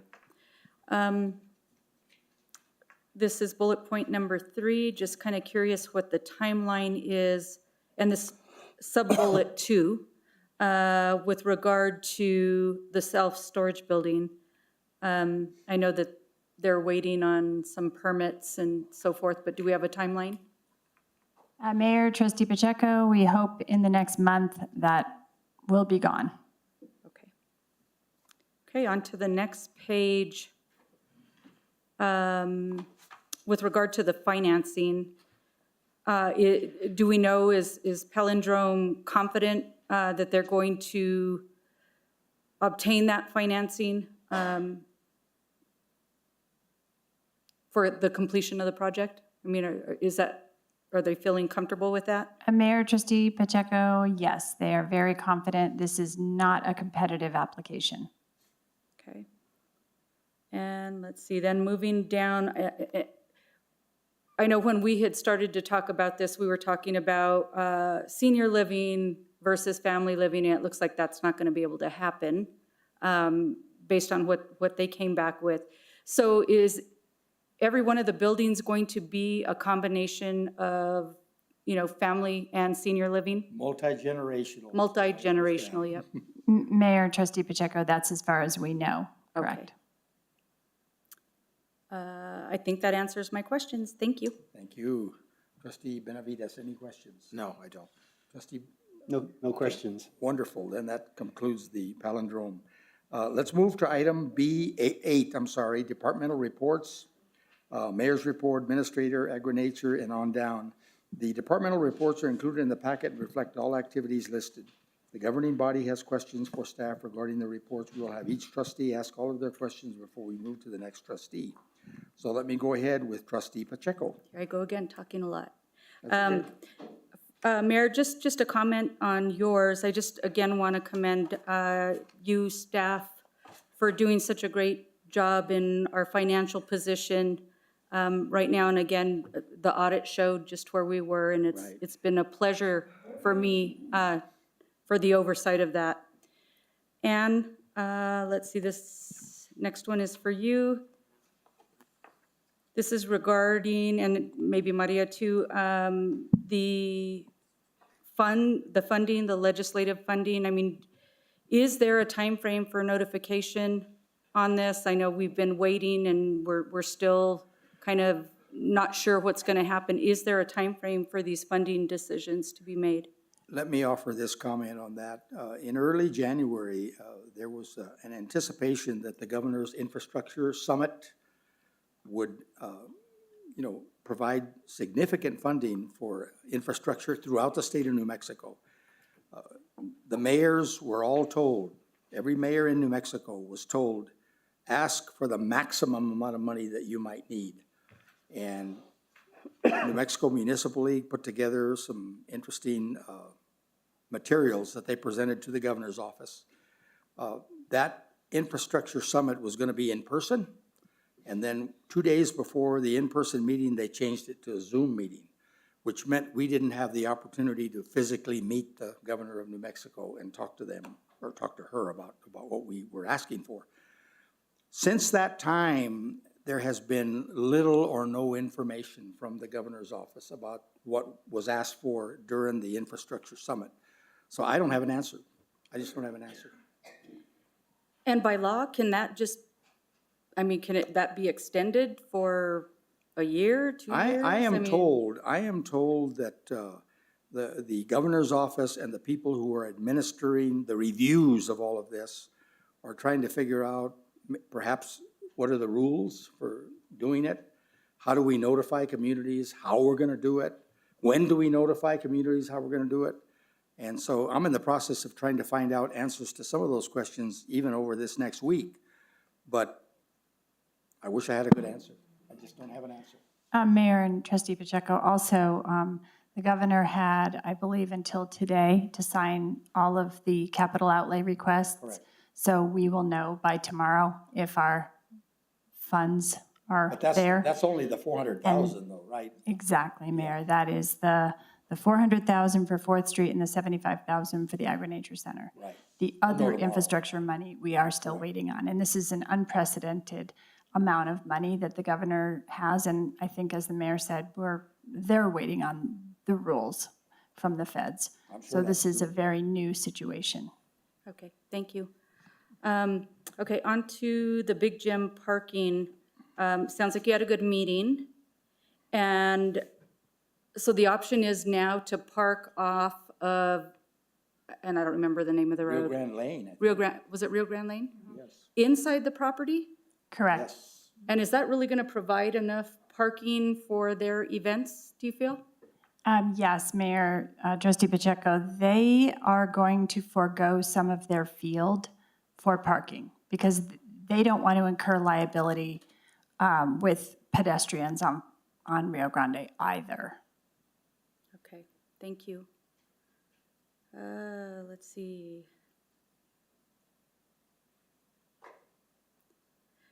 I was just curious about the meeting, and either Joshua or Mayor, you can probably address this too with Congresswoman Stansbury, and maybe Ann, you can too. Just kind of curious, was this communication about the village? Was it communication just to introduce her to who we are? Was it to show her the Agri-Nature Center? No, it was a little bit of everything. She specifically asked to visit one of our schools. So the school that's been in the village the longest is Los Ranchos Elementary. It opened in 1913. Okay? Wow. Yeah. It's over 100 years old. And in my opinion, it's kind of a pride and joy of Los Ranchos. And I know the principal quite well. Craig Robinson's been there for 6 years. So they wanted to spend, they only had like 35 to 40 minutes in total. So what we did is we met the principal and Albuquerque Public Schools at Los Ranchos Elementary. They described some of the initiatives that are going on. And they actually talked about how the Buy Back America, Build Back Better. Build Back Better America, how that funding could actually help, the education and really specifically Los Ranchos Elementary and APS. At that point, we got in my car and Congresswoman Stansbury, we drove up 4th Street so I could talk to her about what we were trying to do there. She has seen our Main Street, or what we did, and is quite pleased with it. Then we went down Chavez Road to Rio Grande to the Agri-Nature Center. They wanted to see the acequia. And the acequia, the reason they wanted to see it, because they wanted us to tell her what we were gonna do if there's no water, okay? So Josh O'Halloran is here, and he and I have been working closely on coming up with drip irrigation systems, putting in additional wells, so that even if the acequias have no water, we can still save our crops, our orchards, everything that we have out there. I don't wanna lose the investment that we have on that piece of property. That's what we told her. Okay, so do you feel like we sold her in some ways I'll find out next to help week. us out? I will Okay. find out next week. Fantastic, thank you. Tiffany, this is just a question for you. With regard to the blanket film permit, didn't quite understand, is that like for a photographer that wanted to come and just take pictures at the park? Is that what that kind of talks about? Yes, so Mayor, Trustee Pacheco, trustees, so the blanket film permit is for commercial photography. So the intent of not just somebody taking photos for their own hobby, it's more, say, a fashion photo shoot or a publicity photo shoot. These are things that are for commercial purposes. They do need permission to use that facility for commercial purposes. And our film permit covers both commercial filming and commercial still photography. And so we did have some folks who were interested in shooting some photos in Los Ranchos. And we issued them a blanket film permit because of the size of their crew. It was pretty low, and they have a low impact compared to commercial filming, of course.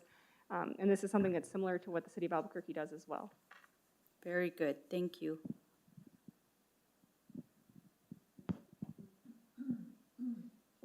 And I think that answers my questions. Thank you, Mayor. Thank you, Trustee Benavides. So if I understand, this is open to questions on all the reports here. Exactly. Okay. Yes. Yeah, let me see here.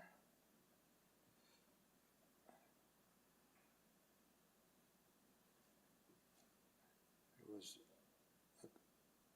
a question about the water rights. So we are purchasing water rights Yes, and something like 8 to 16 acre feet, right? if we can get it, And we have money in our budget to do it. And then there's, I think in the budget report, there's something about leasing water rights. So both of those things will happen? Well, let me explain that. I asked CFO Tammy Silva this question earlier in the week.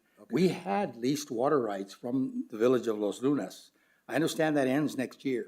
Is that correct, Tammy Silva? Mayor and trustees, that is correct. The lease is through 2023.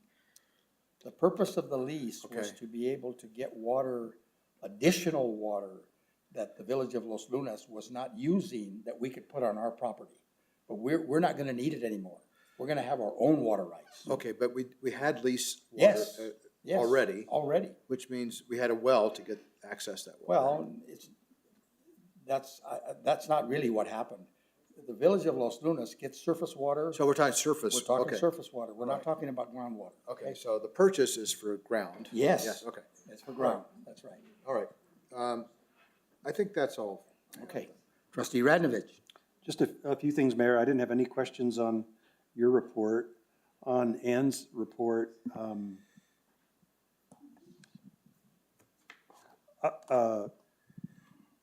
the only thing I'd like to mention about that one is I'd love to see that lighted pedestrian crossing that Fred and everybody's been, I'd like to see what that looks like. Big Jim's, I think that's great that we're working with them and that the parking will be over off of Rio Grande. I would say that that could be integrated into a plan that would get pedestrians past that site too, because the slope on that side of Rio Grande is just 2 to 1, I bet. So it should be attended to in multiple ways. Let's see. Really nice ideas on the bike tour and the Matanza. We definitely need to do that again. And the Autumn Fest and the Lavender Fest for other times to have events. I think that's really great. I look forward to the meeting. And our annual Easter egg hunt will be back on April 16th. Excellent. Okay. Really good work by you, Joshua. Thank you for all of everything you're doing. Great stuff.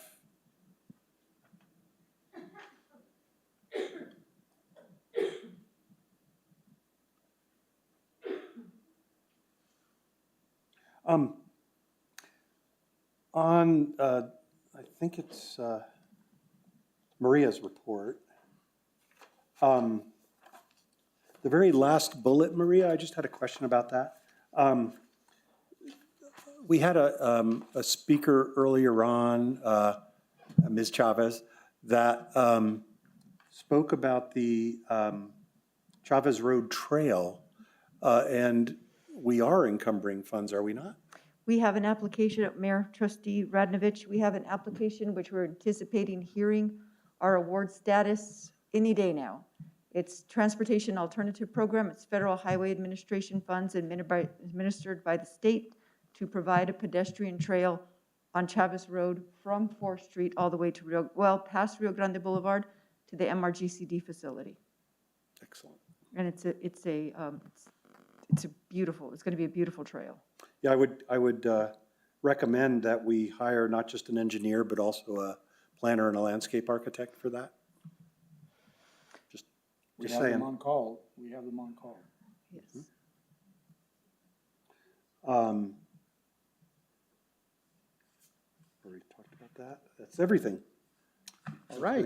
Thanks, everyone. Thank you very, very much. So let's move on. Item 9 is financial business. Discussion and approval of the February 2022 cash report. CFO Tammy Silva. Mayor, trustees, before you is the February 2022 cash report with an ending cash balance of $9,251,326.20, which is an increase of $787,604.26 for the month, which brings us to a year-to-date excess of revenue over expenditures of $2,055,917.04. And we had 4 unusual or significant items this month. The first is we received our Small Cities Assistance Grant in the amount of $385,910.68. This distribution is normally paid out in March, and it was paid out differently this year, and they paid it out just a month early. The second item is we had both revenue come in and expenditures go out of $71,187 from the state is where we received that money, and we paid it out to Bernalillo County for the second and final payment of the fiscal year for the Fire Protection Fund. And you can find that in the check register as check 1153. The third item is from the Purchase Real Estate Property Reserve Fund. This was $3,115.69 to Joshua Cannon and Associates for an appraisal of land the village is interested in purchasing. And that can be found in the check register as check 1156. And lastly, a payment to Bohannon Houston in the amount of $21,759.37, found in the check register as check 1154 for professional services at the Agri-Nature Center and 4th Street Phase 2. And I stand for any questions. With that, I'm going to ask for a motion in a second and then open it up for comments or questions from the board. I need a motion. I'll make a motion to approve the cash report. I need a second. I'll second that. Okay, now, any discussion from the governing body? Trustee Pacheco. I just want to, especially with the public being here, just want to comment that we're sitting in a really good position right this moment, financial position, and again, proud to say that. However, we need to be mindful that we are here during a really weird time with COVID and all, and I hope we never experience that part of it again. I think it's great that GRT has really taken off. We all thought that we were going to see a dramatic decrease in GRT, and actually we've been very fortunate that our GRT has stayed, pretty darn good. And I'm just hoping that it continues to do that moving forward. And I think that was it. Thank you very much. Trustee Benavides. No questions? Trustee Radovich. I just had one quick one, Mayor. Tammy, and I hope this isn't too detailed because I know we're trying to keep things simple. Why are we paying the city of Albuquerque for HR services? So Mayor, Trustee Radnovich, that is actually, it goes to the City of Albuquerque HR division. However, what this is our monthly premium for health insurance. So we are under an umbrella with City of Albuquerque, and we fall under them, so that's where our payment goes each month. So you will see that every month as a payment. Okay, thank you. I may have missed that last month. Okay. Is that it? Okay, I'm going to call for the question, call for the roll call vote. Trustee Pacheco? Yes. Trustee Benavides? Yes. Trustee Radnevich? Yes. Item 10, unfinished business, discussion and approval to advertise ordinance number 284. An ordinance adopting a pilot project program allowing for up to 3 conservation development projects in the village of Los Ranchos, adding pilot project approval process to Planning and Zoning Commission matrix, adding and amending definitions, adding a section on conservation development standards. Before I get to questions from the governing body or discussion, I need a motion. I'd like to make the motion to approve to adopt ordinance 284. Need a second. I'll second that motion. Thank you. Now, is there any discussion from the governing body? Trustee Pacheco? I have none. Trustee Benavides? Yes, for Director of Justice. So previously, the Board of Trustees approved the advertisement of this ordinance. So my question is, did we receive any feedback in regards to that advertisement? What would that be? Mayor, Trustee Benavides, trustees, we did not receive any feedback prior to the meeting on this item.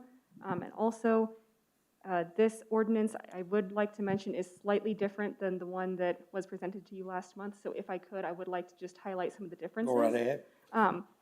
And actually, all the differences start on page 136 of your packet in the bulk of section 4 of the newly proposed Conservation Development Standards Permit ordinance.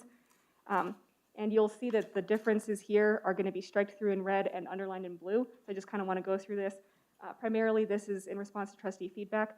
And so the first is that we are going to allow the Board of Trustees to grant exemptions from this section and any section of the land use regulations to better fulfill the intent of the pilot project, if that is if the project is able to fulfill the goals of the master plan and fulfill the intent of where we as the village want to go in, even if it doesn't comply with the specific Chapter 9 land use regulations.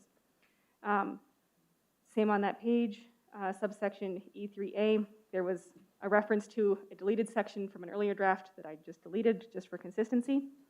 On page 137, for height for fences and walls, per trustee feedback, we've said that dedicated land may not be divided by fences and walls unless those fences or walls are related to implementation of the use of that dedicated land.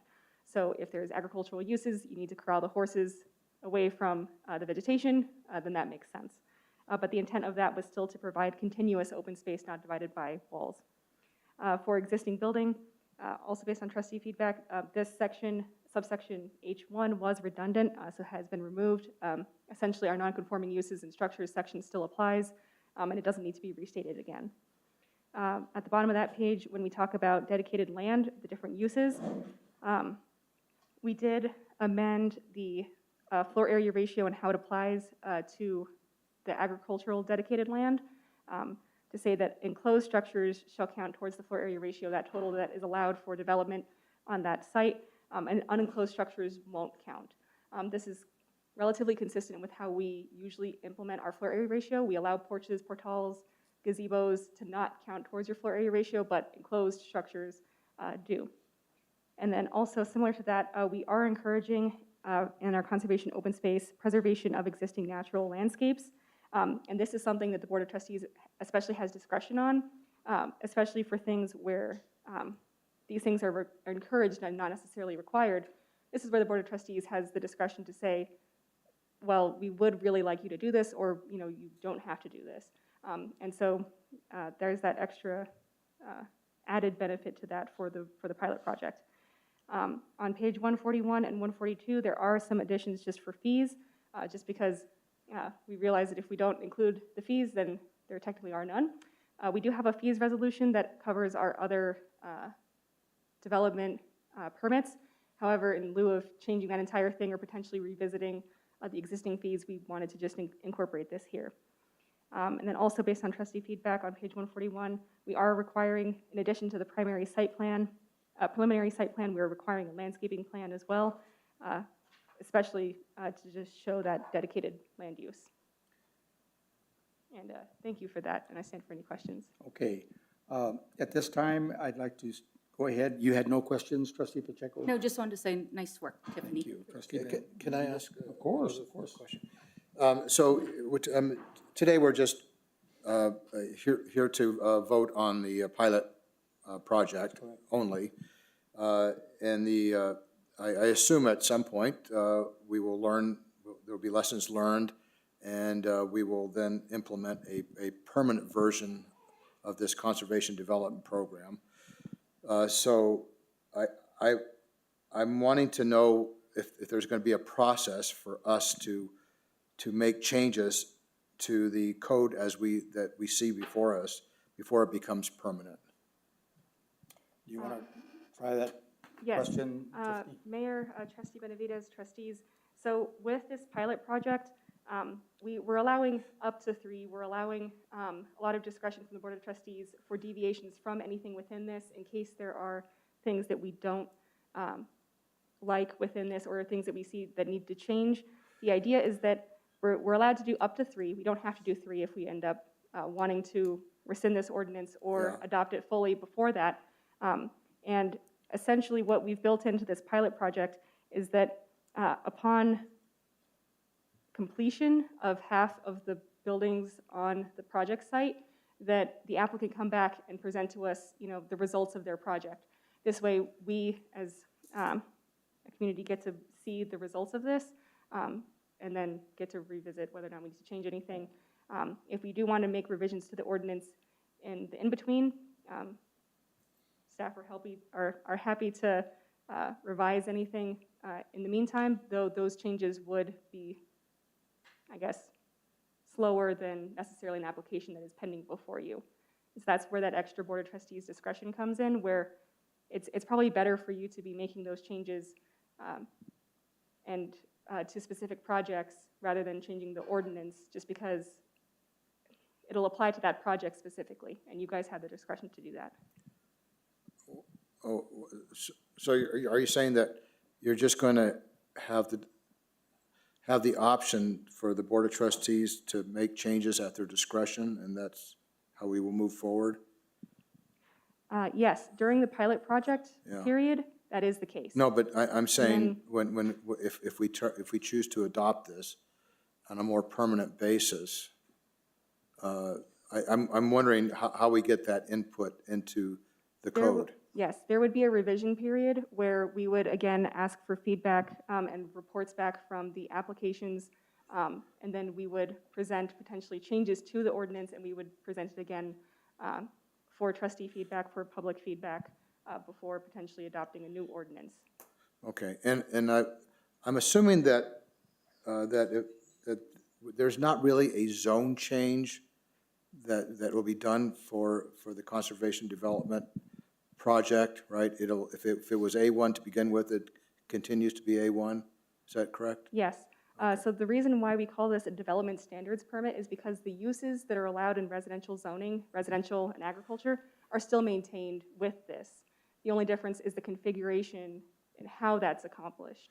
It's still the same uses. So there won't be any mixing of zones, like if somebody has an R2 next to an A1, next to an A2 or something like that, there's no, that, unless there's a change, that won't be allowed, right? At least not for the pilot, right? So there won't be a change to the underlying zoning. However, you can group an A1 property with an R2 property within the same project because they're both still residential uses. If you try to start incorporating commercial properties into this, then at this point it becomes a mixed-use project, and that would be a zone change, essentially. So this really is applicable for only residentially zoned properties, but it can apply to, an A1 and an R2 zoned property in the same project. Okay, I'm not going to get too hung up on how you calculate the density if you mix zones right now, because it sounds like we have discretion at that anyhow. Thank you. Okay, Trustee Radnovich. I just want to, Mayor, I just wanted to tell Tiffany that you did a great job on this. Thank you for listening to all of us last month, and I think it's a really great start to starting to look at cluster development as a really viable way of developing land in the village. Thank you. At this time, is there anyone from the public wishing to speak on this matter? If so, please approach the podium, state your name and address. You have 3 minutes.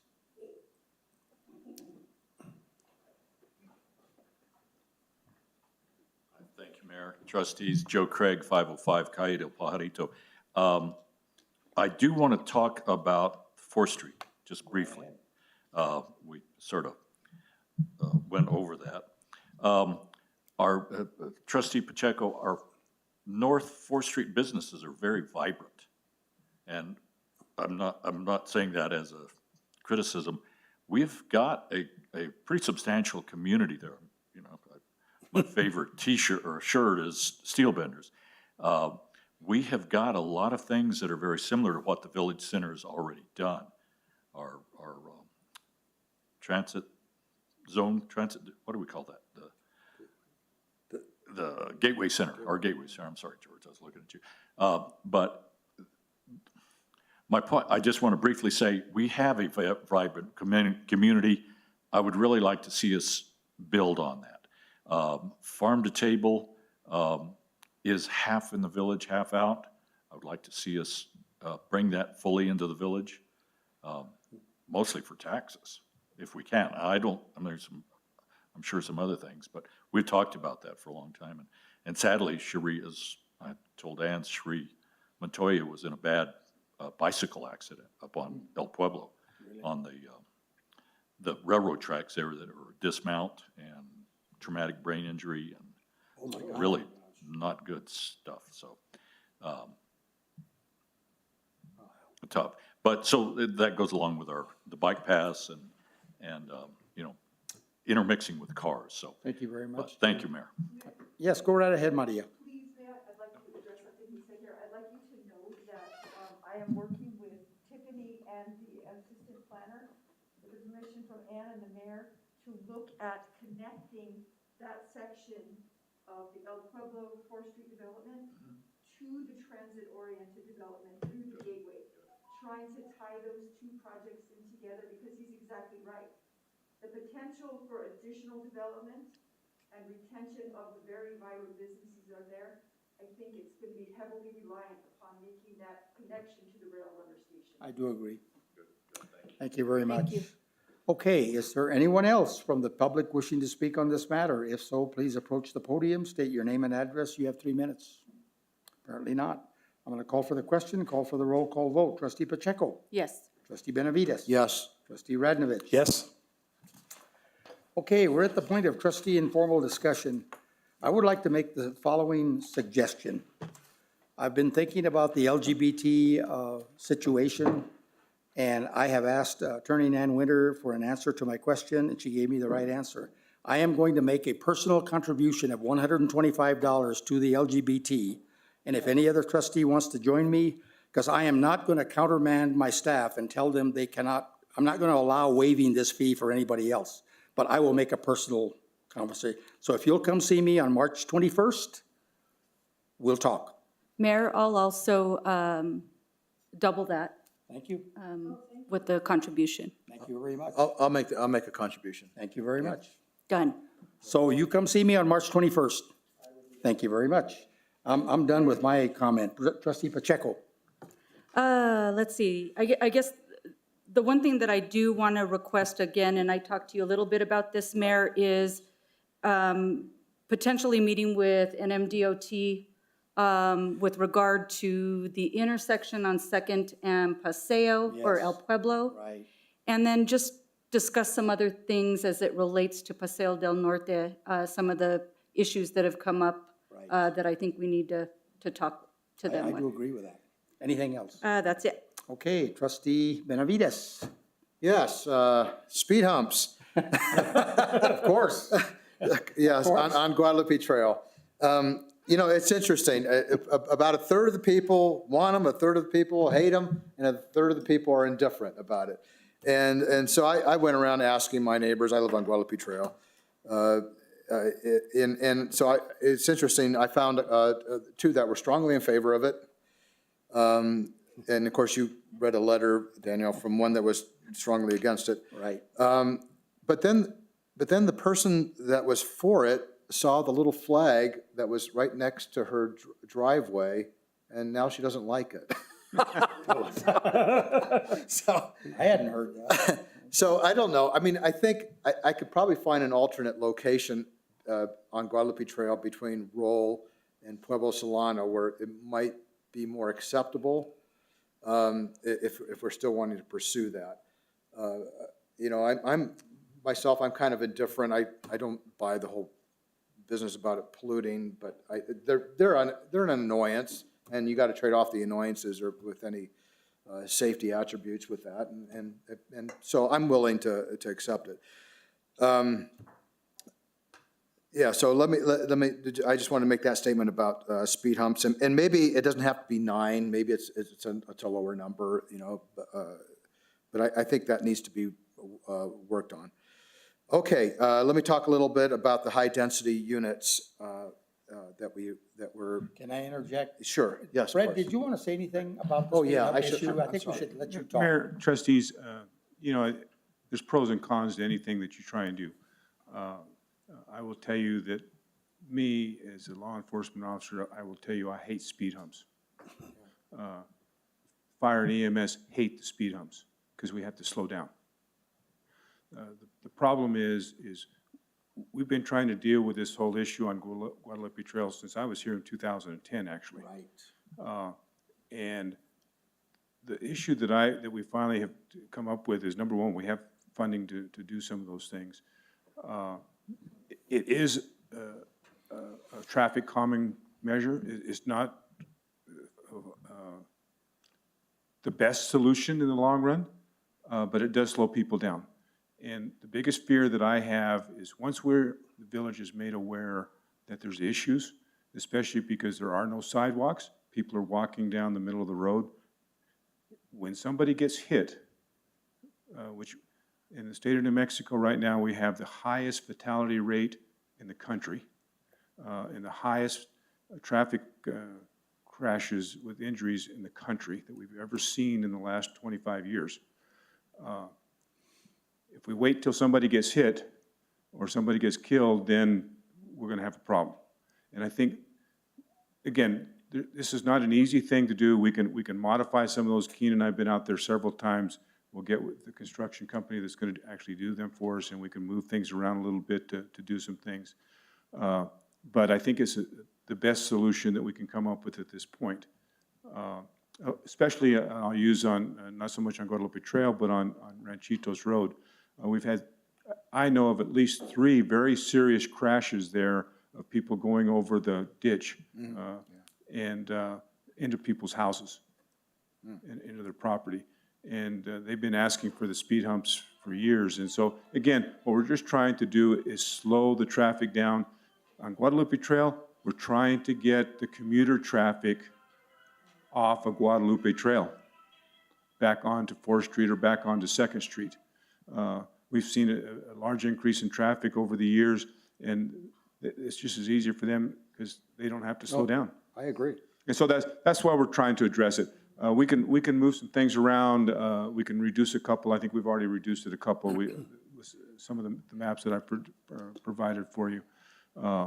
And then we can work from there. I'm sorry, I didn't acknowledge you earlier, but I'm glad you commented. And because since you're here, the other thing I hear from the residents is I don't see any patrol cars on Guadalupe Trail. And I'm sure other people that live like on other roads like Chavez may say the same thing.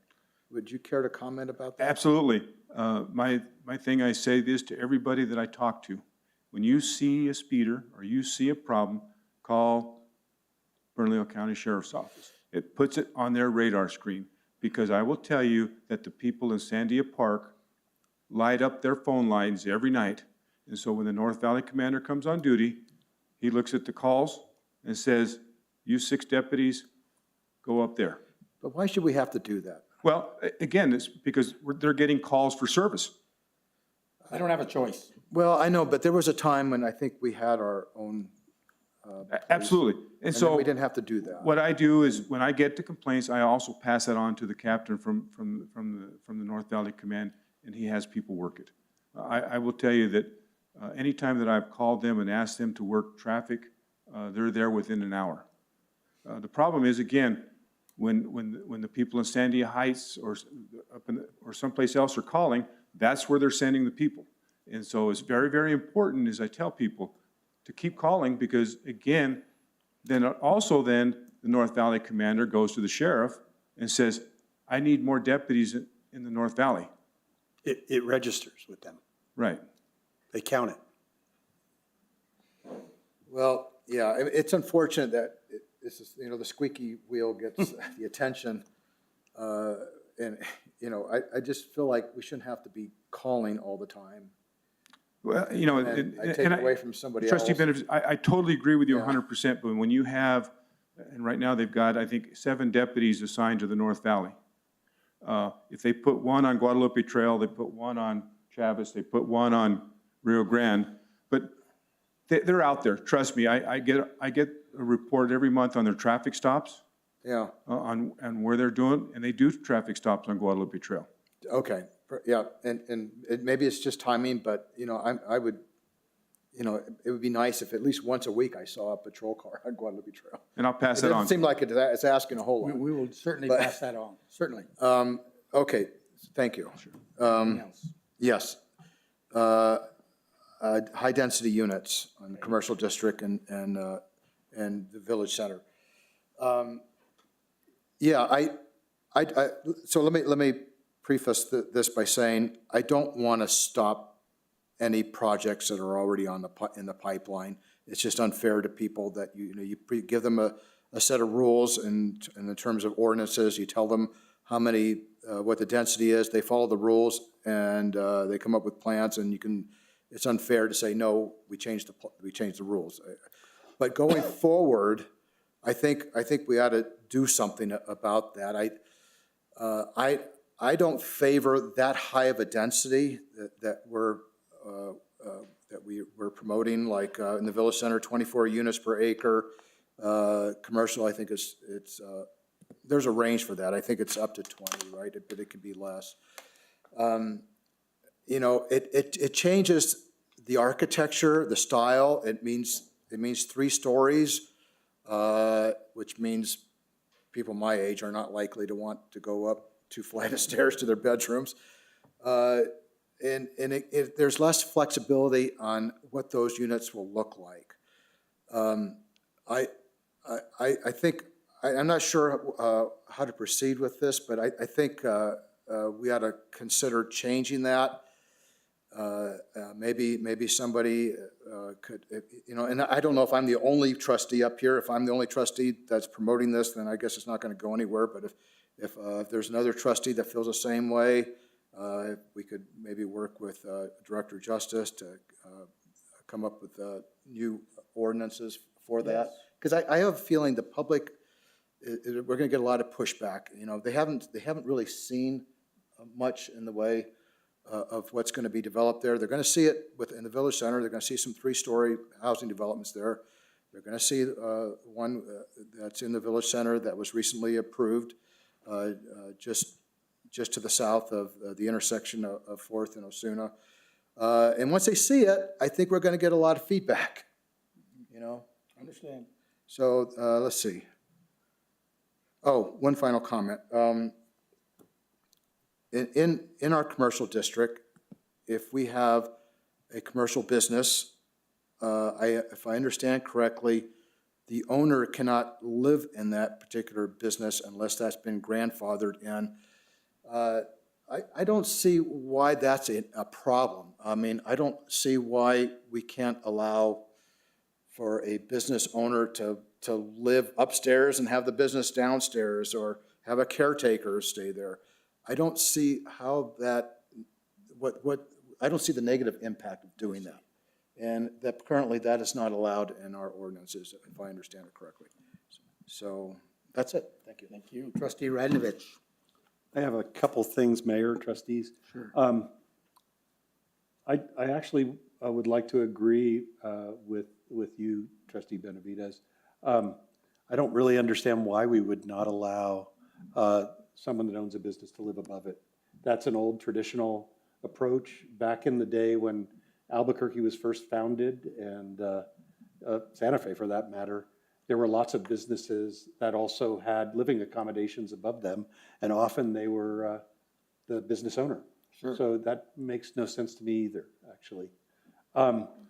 I, like Trustee Benavides, I'm worried about the, and as you know, I do urban planning for a living, worried about the not so much the density, but the architectural form of, I haven't seen the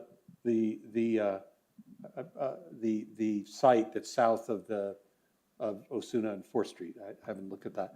But if we start building, 3 or 4 story towers, 3-story towers,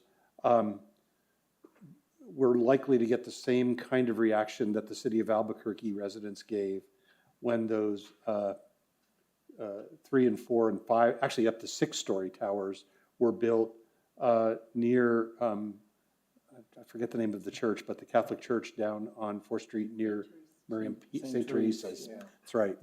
The city got a lot of negative reaction, and that's the city, not so much the village. And I like Counselor, I like Trustee Benavides, worry about that and worry about the height of buildings like that in a kind of tower sort of arrangement. I've always been in favor more of a stepped kind of building from that perspective. So I share your worry about public reaction. Yeah. And the fact that it's a village, so we'll see where that goes, I guess. Fred, I did have one or two comments on the speed humps. You knew I'd bring it up. I did talk to Chuck Easterling, who used to be the village engineer back in the early part of this century. That sounds kind of weird, doesn't it? He was the village engineer. He was for about, I believe, 18 years. Not quite that long, but for quite a while. Yeah. And he brought up a couple of things that I wasn't aware of that I wanted to bring up about those speed humps and stop signs. There's a reason why there aren't any speed humps west of 4th Street. There is, and Tiffany, I'd like to see if you can look this up. He said that the village developed a policy back then, which was under Harry Stowers, so it must have been turn of the century. 1996. I'm not that old, Mayor. Okay. No, it was right around 2000 or 2002 or something. And the village developed criteria for warranting both stop signs and speed humps. And he said that the reason that there aren't any west of 4th Street is because of something you brought up, Fred, which is the EMS. They not only, or EMTs, excuse me, they not only worry about the stop signs because of the rapidity that they can get to people that need their help, but also because if they happen to put somebody on a intravenous and they go over a speed hump, it can cause problems for them there. Just saying. Right. And that's, he was our engineer at the time. There's problems with that, according to Chuck Easterling, and he's a professional engineer. So there's a policy that we ought to look into. You're correct. Oh. There's a policy that if the neighborhood wants to put up speed humps on their neighborhood, on their streets, that there's an application form that they fill out. They get neighbors, 75% of the neighbors sign off on it. We do the traffic and everything. That's if they want it in their specific neighborhood. That's exactly correct. So how do you tell we've heard from, anecdotally, people.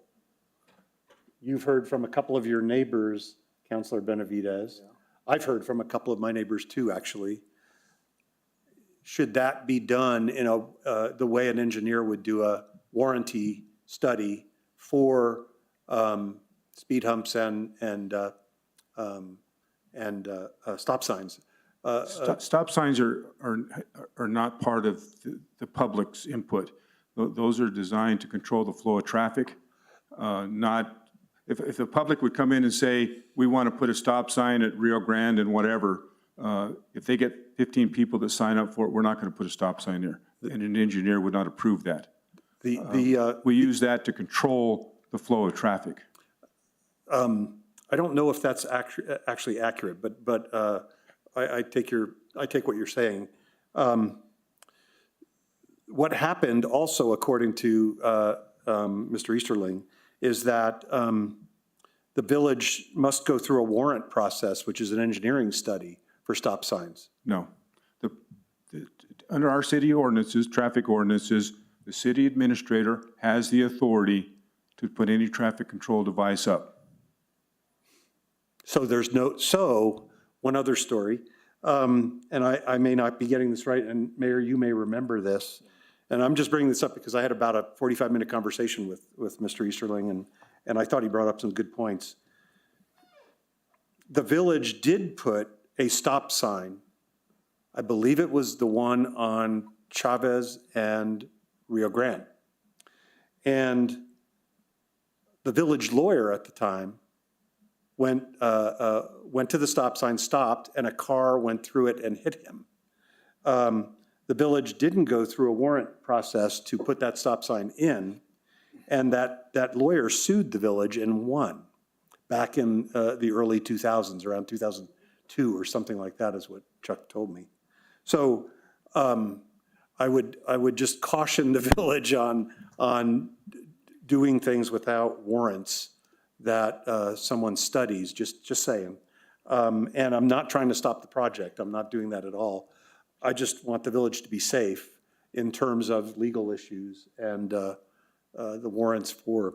No, absolutely. And again, I will tell you that stop signs are designed to control the flow of traffic. They're never designed to control speed. No. And so one of the things that if you look at if you look at Guadalupe Trail in Los Ranchos, we've got so much liability there right now because we only have a one stop sign there. So. And it's on the worst possible street. Exactly. Okay. So what we've done is, and again, Trustee Radnovich and trustees, is I've been here off and on since 2010, and Guadalupe Trail has constantly come up on the speeding, on everything. If we put a speed hump, and I'm just going to use this as an example, from Schulte to Green Valley, but we don't put them anywhere else down north, then it doesn't serve any purpose. It's only going to serve the purpose right there in front of that small stretch of the road.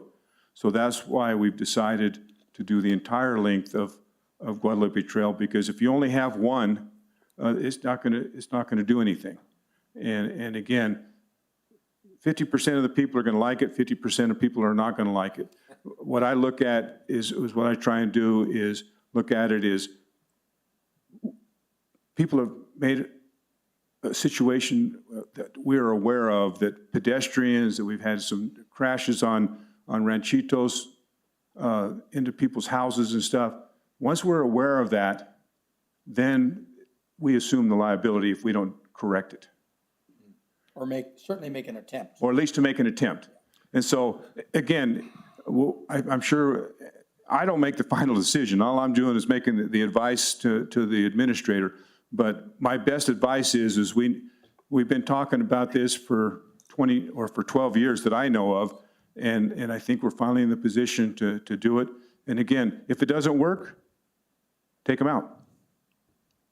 Mayor and trustees, if I could also make a comment. I mean, I think the staff has done a great job in listening to the residents, looking at the placement of the speed humps and looking at the different kinds of speed humps. And one of the speed humps that we're looking at right now is a 6-foot speed hump. There's a 6-foot Shallow. gradual and much Right. shallower. So it is less inconvenient to the residents, but it will deter people from using Guadalupe Trail as their throughway. Yeah, when he said a warrant, I've heard of warrant studies for stop signs and signals, and, I mean, it happens all the time, so just bringing it We'll up. look into that. Yeah, Go ahead, sir. that's it. Okay. Thanks, Mayor. Then the meeting is adjourned. It's 9:25 PM. I need a second. Second. I'll Thank second. you. Meeting is adjourned. Thank you, everybody, for coming. Everybody's in a hurry. Thank you, Mayor. Yeah, great meeting. Oh, goodness. Oh, got the checks already? Mayor, I have only one gripe with you now. Mayor? I have one gripe with you now. Tell me. You're paying, you and Trustee Pacheco are paying so much, we can't participate. Yes, you can. Oh, the contribution? I was just kidding. I'll do whatever. I will too. We can divide it by 3, we divide it by 4. I just think that it seems like an agonizing situation, and I don't like that. I don't like it. Why did we make the decision to not? Well, the reason is because we have told everybody else they have to pay. So I don't want to make an exception. I don't want to make an exception, so I'm just going to do it this other way for these. Was there a special price for nonprofits? Yes. Okay, and that was a price for Yes. nonprofits? Price for nonprofits. Yes, Okay. yes. Yeah, But I don't want to put up with the agony personally. yeah. You realize you set a precedent. Well, we Well, could, Larry used to do things like this. we could If you want to grant- be truthful about it. He Well- did, several times. we're offering our own money, so that's not That's a right, precedent. that's why it's Yeah. not really a precedent. Yeah. I asked Nan Winter that question.